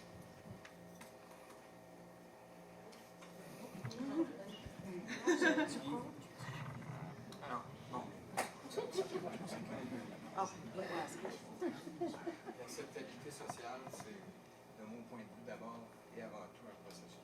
Si on décidait par nous-mêmes, il n'y aurait aucune acceptabilité sociale possible. Oui, le son est pas... Est-ce qu'on m'entend? Oui. Ouais. Il n'y a aucune acceptabilité sociale possible s'il n'y a pas de processus d'écoute, d'échange. On est là-dedans en ce moment. On a amené des ajustements à notre plan initial grâce à l'écoute. Et puis, l'autre chose, c'est qu'avec le temps, à un moment donné, on va avoir la mairie, on va avoir des sondages, on va avoir d'autres séances comme ça. On va être en mesure de voir où on en est, la population. Puis on lance cet été un processus d'écoute, d'entente de ce côté-là. Et puis, l'autre chose, c'est qu'il faut laisser parler la science. Et c'est pour moi, là, décider dans des concepts qui sont purement qualitatifs, c'est pas assez. Et comme vous le voyez, on est extrêmement rigoureux dans la collecte des données, la collecte des informations qui vont nous permettre de savoir où on se situe par rapport au seuil de la santé publique. Puis la troisième chose, c'est que vous attendez de notre part de la transparence à répondre à vos questions, puis je vous promets, c'est mon engagement, qu'on va être là pour ça. Quelque chose à ajouter? Emmanuel ou Christine? Je voulais seulement ajouter que c'est vraiment un procédé. Et au fin, c'est pas à nous à décider si on a l'acceptabilité sociale. On va avoir l'analyse de l'impact du projet, non seulement sur l'environnement, et c'est inclut aussi l'impact sur la population. Et le ministère va faire son analyse. on va avoir le procédé du BAP. Et là, on va avoir la réponse si on a la permission de faire nos applications pour les permis. Mais c'est aussi, nous ne sommes pas les experts dans l'accessibilité sociale. Nous avons le travail à faire, mais c'est pourquoi on engage une équipe comme Transfert Environnement nous aider avec ça. Ce que j'ajouterais aussi, l'acceptabilité sociale, c'est comme Yves l'a mentionné, c'est vraiment de discuter, de s'écouter, de répondre à vos attentes. Il n'y aura pas de solution parfaite. C'est sûr qu'une entreprise sans impact, ça n'existe pas. C'est de vous écouter, de s'assurer qu'on limite les impacts pour notre projet, puis de faire ça en collaboration. Ouais. Monsieur a une deuxième question, c'est ça? Deuxième question, mais avant de poser ma deuxième question, peut-être qu'on devrait changer de terme. C'est pas d'accepter sociale.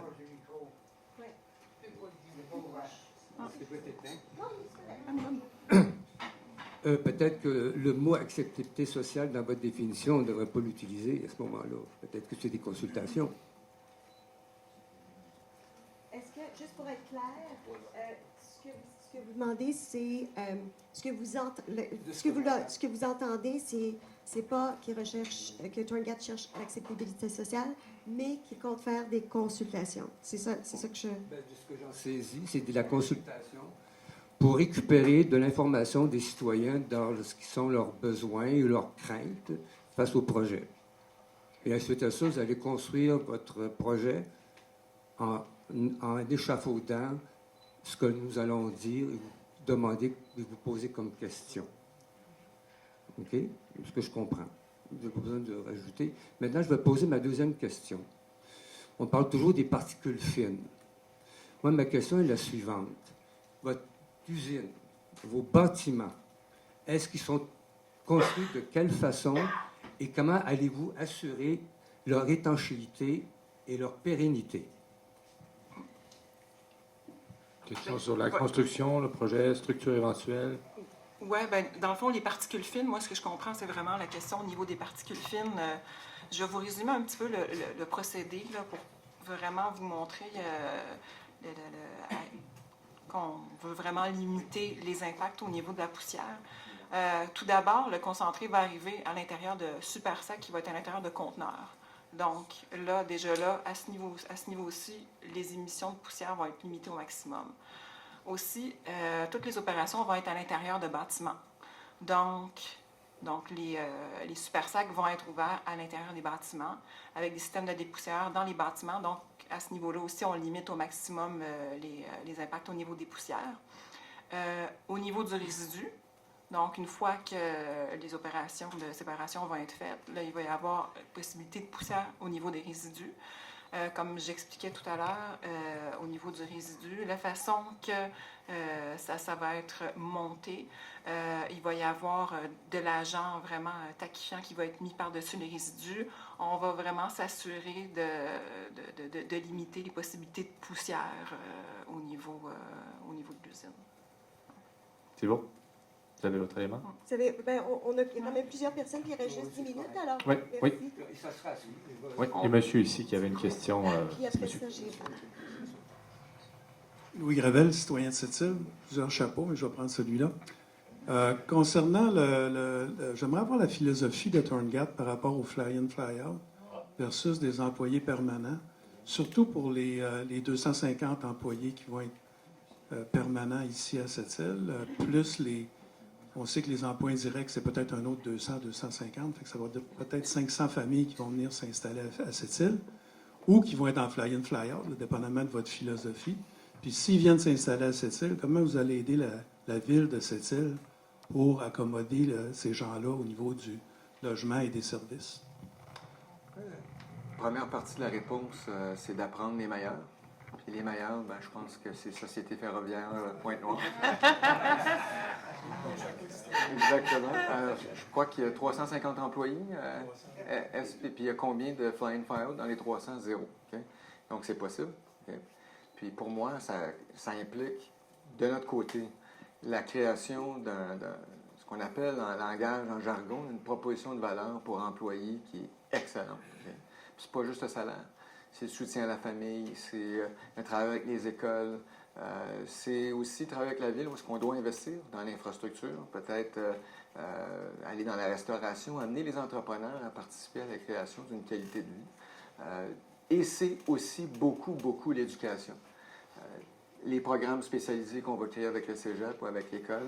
Il y a vraiment un ensemble de facteurs qui vont dépendre de nous, mais qui vont aussi dépendre de la communauté, de la mairie, même du gouvernement provincial. Pour moi, là, je ne suis pas convaincu qu'il y a un réel problème de trouver un emploi pour 250 employés permanents quand on va être prêt dans 3-4 ans. Okay? Les autres, là, ceux qui vont construire, on parle d'à peu près 1500 à 2000 employés, mais pas en même temps. Là. Ça va être par corps de métier. Peut-être qu'il va y avoir un pic de 5 ou 600. Parce que pour eux, il faut trouver du logement temporaire. Je suis déjà en communication avec des membres de la Chambre de commerce. Puis il y a plein d'entrepreneurs qui ont plein d'idées pour saisir une opportunité d'affaires ici à coût acceptable. Alors, pour moi, ça va être un engagement d'abord et avant tout de TurnGap. Puis moi, je crois fermement dans la valorisation de l'employé en lui donnant de la formation, en lui donnant des compétences, en lui donnant le goût de venir au travail. Puis évidemment, après ça, il y a l'environnement. Je vais juste donner un exemple. Okay? Quand on est parti chez BRP en 2004-2005 avec des nouveaux actionnaires, des nouveaux propriétaires, ils nous ont dit, si vous ne réglez pas le problème de la rentabilité de VTT, les VTT Can-Am, comme on les appelait, venaient juste d'être... On ferme la clé. Plus de Can-Am, plus de VTT. Aujourd'hui, c'est la plus grosse business de BRP. Qu'est-ce qui s'est passé? On a pris l'usine d'Evinrude qu'on avait achetée quelques années avant, puis on a converti ça en usine pour VTT au Mexique. Okay? Au Mexique, où est-ce qu'il y avait une main-d'œuvre qui était évidemment beaucoup moins chère qu'au Canada. Donc, il y avait cet aspect-là, mais c'était une usine à BRP. Okay? Quand on a commencé au début, on avait un taux de roulement, tenez-vous bien, de 44 des employés par mois. Okay? La moitié des employés qu'on engageait s'en allaient à la fin de chaque mois. On ne pouvait pas soutenir ça. C'était la fin de notre aventure mexicaine. Alors, ce qu'on a fait, là, puis j'étais responsable du Mexique à cette époque-là, on a créé un ensemble de mesures adaptées à la communauté. Médecins gratuits, buanderie gratuite, location d'équipement. On est au Mexique, là, ici, okay? Avec des taux de salaire extrêmement bas, et puis toutes sortes d'enjeux propres au Mexique. Des parties de soccer avec un barbecue tous les samedis. Un ensemble de facteurs comme ça, la formation. Puis, en moins d'un an, le taux de roulement est passé de 3 par année, de 44 par mois à 3 par année. Okay? Puis, ce qui arrivait, le phénomène, là, c'est que l'homme arrivait, voulait changer de job après 3 semaines, parce qu'il dit, j'ai appris qu'il y a un salaire plus élevé là-bas. Bien, après l'ensemble de ces mesures-là, la femme lui disait, si tu quittes cette compagnie-là, je te laisse. Okay? Alors, parce qu'on avait vraiment pensé à la famille, puis je pense qu'il faut penser à la famille. Il faut investir, puis on va le faire, pour faire de TurnGap, je m'excuse de te dire ça, Louis, le meilleur employeur de la région. Et puis réussir à faire quelque chose avec ça. Pour moi, c'est un must, c'est une conviction personnelle. On ne peut pas considérer un employé comme une ressource humaine seulement. C'est quelqu'un qui est un membre de sa famille, qui a des enjeux familiaux, qui prend la décision de venir vivre à cette île. Il faut l'aider là-dedans. Puis vous avez mon engagement là, qu'on va créer une entreprise du tonnerre. Puis c'est comme ça qu'on va y arriver. Encore, c'est 250 employés. Probablement qu'il va en avoir plus, les indirects et tout, mais on est prêt à ça. OK. Alors, merci pour ces éléments. Excusez, monsieur, il y a une couple de personnes qui attendent. Bonjour. Comme citoyenne du Parc Ferland, j'ai été présente à toutes les consultations que vous avez faites. Ça fait plusieurs fois que j'entends les présentations modifiées, s'améliorer, entre guillemets, avec les recommandations et les inquiétudes qu'on donne. Ça s'améliore tranquillement, pas vite, mais ça donne toujours une impression de broche à foin qui s'améliore un peu tranquillement. C'est mon opinion. En tant que résidente du Parc Ferland, j'étais inquiète par rapport à la proximité de notre source d'eau potable. Je m'en vais pour déménager à Clark City en même temps que vous. Quelle chance, vous me direz. Là, je suis inquiète par rapport aux particules fines qui vont se ramasser dans la nappe phréatique, où moi, je puise mon eau pour nourrir mes enfants. Quelle va être... Probablement 60% de la communauté de Clark City. Exactement. Donc, qu'est-ce que vous pensez faire pour les gens, les campeurs, qui sont quand même des résidents de cette île.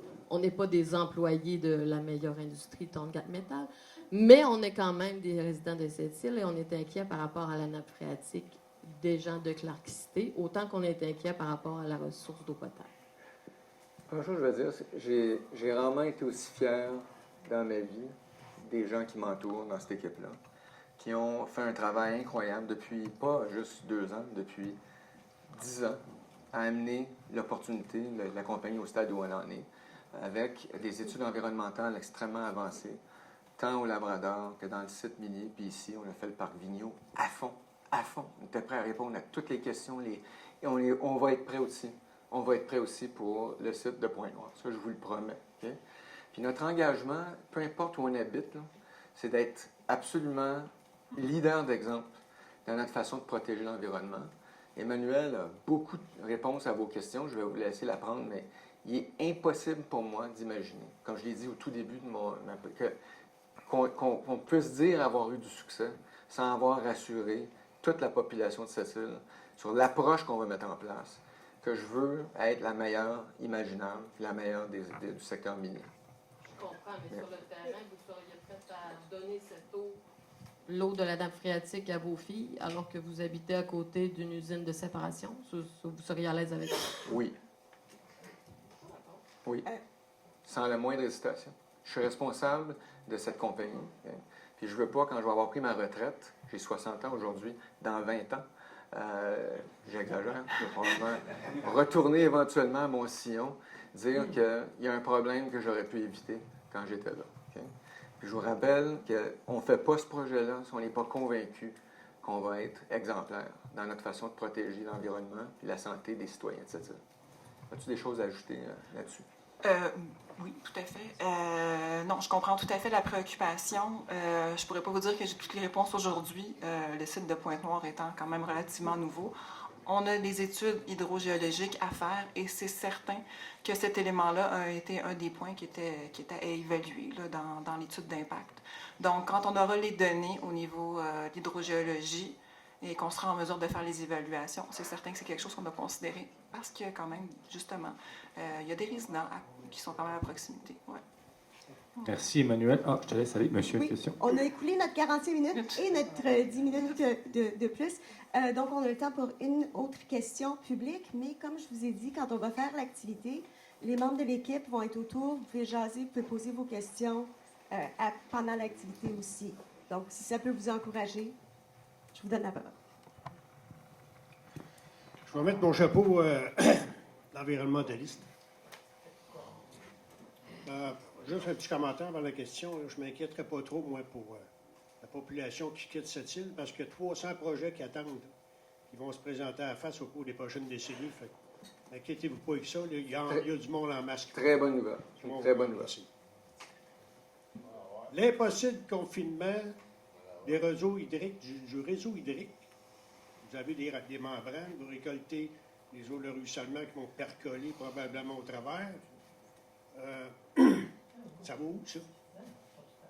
Parce qu'actuellement, la peine de Checlia se déverse dans la baie de cette île. Elle va continuer à se déverser dans la baie de cette île.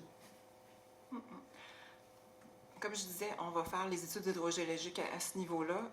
L'objectif au niveau de notre projet, c'est vraiment de limiter les impacts au niveau de notre terrain, vraiment de nos limites de propriété.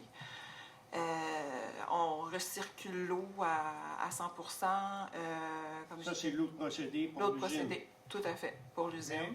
L'eau qui provient du parc à résidus. L'eau qui provient du parc à résidus. Qui va suivre ça va s'amasser dans des rigoles, j'imagine? Bien, la façon que le parc à résidus va être aménagé, bien sûr, la façon qu'il va être designé, il va avoir une certaine pente, il va avoir des drains aux alentours, au pourtour de la pile de résidus. Il va y avoir un pond, un étang, un bassin de captation, merci, un bassin de captation qui va récolter justement toutes les eaux qui vont percoler là-dessus. Et cette eau-là, que ce soit de la neige ou que ce soit des précipitations, va être envoyée à notre à notre système de traitement d'eau potable. Et ça va être alimenté à notre procédé comme eau de procédé, en complément à l'eau qui va venir du réseau. Contenu, il va y avoir une Oui. contingence, ça Ouais, va rester ça va être contenu dans un bassin. Ouais. Parfait. Non, mais c'est juste pour un petit commentaire, là, quand je dis je vais porter mon chapeau d'environnementaliste. Je demanderai aux élus et aux gens économiques d'avoir un peu plus de respect, s'il vous plaît. Un peu plus de respect.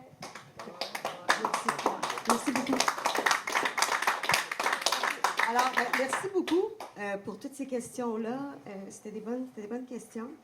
J'espère que vous en avez d'autres que vous pourrez poser pendant la prochaine période. Donc, si je prends l'activité participative, merci. Donc, la raison pour laquelle je voulais vraiment arriver à ce stade-là, puis pas juste passer tout le reste du temps en période de questions, c'est que, comme je disais tout à l'heure, l'activité participative, on va essayer de boucler la boucle des consultations que Métaux Torngat a fait jusqu'à maintenant. Donc, tous les enjeux que vous avez soulevés, que la population a soulevés pendant les autres rencontres publiques qui ont été faites sur le site web du ministère, je ne sais pas s'il y en a d'entre vous qui ont fait des commentaires là, des échanges avec les citoyens, des échanges avec les représentants d'ITUM, les groupes de discussion, etc., etc., etc.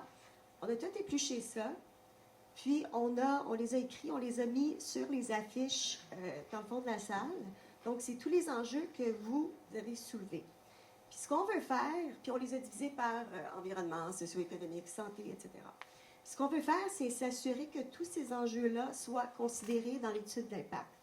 Parce que vous en avez soulevé plusieurs aujourd'hui avec vos questions. Je pense que c'est important d'avoir des réponses, des vraies réponses ou des réponses plus détaillées et plus finales à ça. Et puis, on espère que l'étude d'impact va pouvoir répondre à ces questions-là. Mais on veut être certain de ne pas en échapper. Donc, ce qu'on va vous demander de faire dans quelques instants, c'est d'aller lire les affiches, vous assurer que les enjeux importants y sont. S'ils ne sont pas là, s'il manque quelque chose, vous pouvez le rajouter sur un petit post-it. On a aussi, si vous voyez qu'il y a un enjeu là qui vous tient particulièrement à cœur, vous pouvez le marquer avec une petite étoile. On a des petits collants. Alors, c'est ça. Puis après ça, on va tout collecter ça. Ça va être dans le compte rendu à la fin. Puis, on va donner ça aux gens qui font l'étude d'impact pour être certain qu'ils les considèrent dans leur étude. Donc, puis il y a aussi, merci, la démarche de consultation proposée. On n'a pas d'affiche, mais on a un écran. Puis je vais mettre des petits carnets de notes. Donc, si vous avez des suggestions pour la démarche ou des choses que vous aimeriez faire, que vous n'aimez pas, des commentaires, des questions, vous pouvez les ajouter ici. C'est le temps de le faire ce soir. Vous aurez le temps aussi dans les prochaines semaines. Là. Ça ne s'arrête pas ce soir. Ça continue. Mais c'est un début. Juste avant de se lâcher là sur les affiches, je vais demander aux gens de Torngat, parce qu'ils sont tous attitrés à des affiches, de nous donner juste un aperçu des enjeux qui apparaissent. Donc, je vais commencer avec Mme Saint-Jean. Ah oui! Voici, c'est lui. Merci beaucoup. Alors ici, vous voyez la magnifique affiche avec les côtés gris. Non, un peu d'humour. Non, l'affiche ici concerne toutes les inquiétudes et tous les commentaires que vous aviez concernant l'environnement. Donc ici, on parle des impacts sur la faune, la flore, les eaux et la gestion des résidus en particulier. Donc, on a pris tous vos commentaires, vos inquiétudes et puis on a essayé de tout rassembler ici. Je vous invite à venir me parler. Parfait. Et voilà, Mme Bécard. Affiche complémentaire ici. Ouais. Donc, ce qui concerne la santé, donc relié avec l'environnement. Donc, enjeux au niveau de la qualité de l'air, santé publique, impact sur le voisinage, radioactivité, santé, sécurité, plusieurs éléments dont on a déjà parlé, mais venez me voir, on va en discuter et ajouter des commentaires. Parfait. Bonjour, moi je m'appelle Wilfried et j'ai devant moi la fiche socio-économique. Je sais que pour un projet d'envergure comme celui que nous avons, il y a beaucoup d'enjeux socio-économiques, surtout en lien avec les retombées économiques, la question de logement, la question de l'employabilité, la formation, etc. Il y a une série d'éléments retenus sur cette fiche-là. Donc, je serais très content que vous puissiez passer par là, faire des commentaires. Si vous avez des questions, n'hésitez pas de revenir sur telle ou telle autre question. Je serais très content d'apporter quelques réponses. Merci. Puis je vais ajouter aussi que c'est pas juste, quand on parle d'enjeux, on parle des défis, il y en a beaucoup, mais aussi des opportunités. Donc, vous allez voir des opportunités aussi sur les affiches. Oui. Oui, merci. Et ici, le choix du site, le choix des procédés. Il faut vraiment, pardon, tenir le micro. Le choix des procédés et l'acceptabilité sociale. Alors, je vous invite à ajouter et parler avec moi. Donc ici, pour terminer, on a 2 affiches. On a une qui est consacrée en bas aux enjeux reliés au parc Vigneault qui ont été exprimés au cours des dernières consultations. Et puis, on a fait une affiche également pour le site de Pointe-Noire. Et puis, si vous voulez voir les emplacements des 2 sites, il y a également la carte qui est juste ici. Merci beaucoup. Alors, on sait déjà qu'il y a des enjeux par rapport à Pointe-Noire qui ont été nommés ce soir. Alors, allez-y, profitez-en pour poser des questions aux membres de l'équipe, puis on se retrouve, on va prendre environ 40 minutes.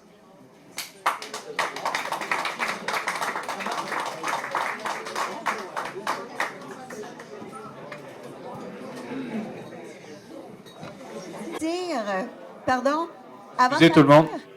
N'oubliez pas de remplir le questionnaire de rétroaction. Ça va nous aider à améliorer pour la prochaine fois. OK.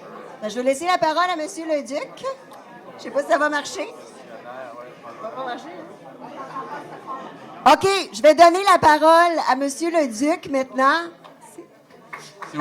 S'il vous plaît tout le monde, s'il vous plaît. Merci. Désolé, vous étiez dans des belles conversations. M. Leduc va finir avec un petit mot de la fin.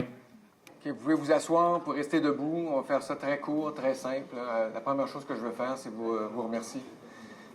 On parle souvent de ce qui se passe dans le monde en ce moment. Il y a beaucoup de noirceur dans le monde en ce moment. Il y a des tendances qu'on n'aime pas du tout. Il y a des pays autocrates où la démocratie est en danger. Puis il y en a auxquels même on ne s'attendait pas de voir des décisions des gouvernements. Et puis, je dois dire que moi, je suis très fier d'être Québécois et Canadien. Je pense qu'on a eu la chance de vivre dans un pays absolument fabuleux. Puis une des preuves de ça, c'est qu'il y a des citoyens qui sont venus, au moins une centaine aujourd'hui, peut-être plus, si on compte les 2 séances, qui sont venus écouter, qui sont venus poser des questions, qui se sont fait entendre. Et puis pour moi, ça, c'est un signe qu'il y a une vitalité ici, puis je veux maximiser le potentiel de cette vitalité-là. J'ai accepté, entendu, j'ai eu du fun, croyez-le ou non. J'ai eu du fun, Mme Gagnon. J'ai beaucoup aimé votre question. Tout le monde avait quelque chose à dire ce soir. Certains sont restés silencieux, mais je sentais là, que ça mijotait.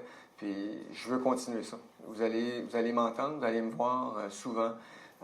Je m'engage là-dedans avec une énorme conviction qu'on ne peut pas réussir ça sans impliquer la population. Pas l'impliquer seulement en vous écoutant, mais qu'est-ce qu'on peut faire avec l'information, avec les questions. Puis on a déjà montré qu'on est capable de s'ajuster. La grande nouvelle ce soir, c'est que c'est Pointe-Noire qui, à moins d'un revirement incroyable là, que je vais recommander à notre conseil d'administration, puis il va y en avoir d'autres, des ajustements. Là, je reviens un peu sur le thème du début. On a ici une opportunité dont je suis convaincu n'a pas eu son précédent dans les 100 dernières années. À cause de la nature même de l'industrie, à cause du contexte géopolitique, qui ne changera pas tant qu'il n'y aura pas une alternative, un bris du monopole. Puis ce bris du monopole-là, qui est fondamental au succès d'industries qui sont au cœur de la lutte contre les changements politiques, va se passer grâce au Québec. La mine, puis cette île. Okay? C'est une opportunité qui n'a aucun précédent. Puis, comme je le disais tout à l'heure, ça nous appartient, l'équipe de Torngat, puis la communauté de cette île, de voir qu'est-ce qu'on fait avec cette opportunité-là. On peut la rendre beaucoup plus grande. Okay? Puis, une des choses que j'ai en tête ce soir, c'est tout l'impact social, puis les craintes qui ont été exprimées par Oh, je suis tellement mauvais avec les noms, là. Valérie, celle qui est médecin, là. Est-ce qu'elle est encore là ce soir? Mylène, OK. Dutoit, c'est ça? Roy, OK. Parfait. Mylène Roy. Et puis, je veux dire, pour moi, il y a une conviction là, que quand on a des enjeux de cette nature-là, la meilleure voie à avoir, quand on parle au gouvernement, qui nous frustre, qui nous déçoit, puis les ressources sont toujours limitées. Il n'y a pas de travail plus difficile, dans mon sens, que le travail d'un politicien. Un leader politique, c'est fou, c'est ingrat. Ils essaient de faire leur mieux, mais la réalité, c'est que quand on a un poids politique, combiné à un poids économique, on peut faire arriver des choses. Okay? Puis je veux revenir là-dessus ici, parce qu'on a ici une opportunité qui est tellement unique là, à plusieurs égards. C'est-à-dire que son poids, sa notoriété, sa dimension stratégique, géopolitique, okay, est peut-être encore plus grande que son pouvoir économique, que son potentiel économique. Et puis, ce qui est intéressant ici, que je vous ai dit que c'est une petite industrie, l'industrie des terreurs. C'est 10 milliards de chiffre d'affaires qui en contrôlent directement 15 trillions. Ça s'appelle du levier. Okay?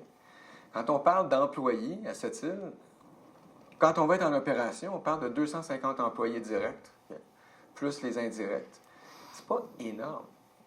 Mais la clé, là, puis je reviens à la question de Louis Gravel, pour répondre à Mylène, je pense que le gros problème à cette île, au niveau du niveau des services, c'est qu'on a beaucoup de fly-in, fly-out. Il n'y a pas de gens ici qui génèrent des taxes, des revenus, autant que représente le pouvoir économique de cette île.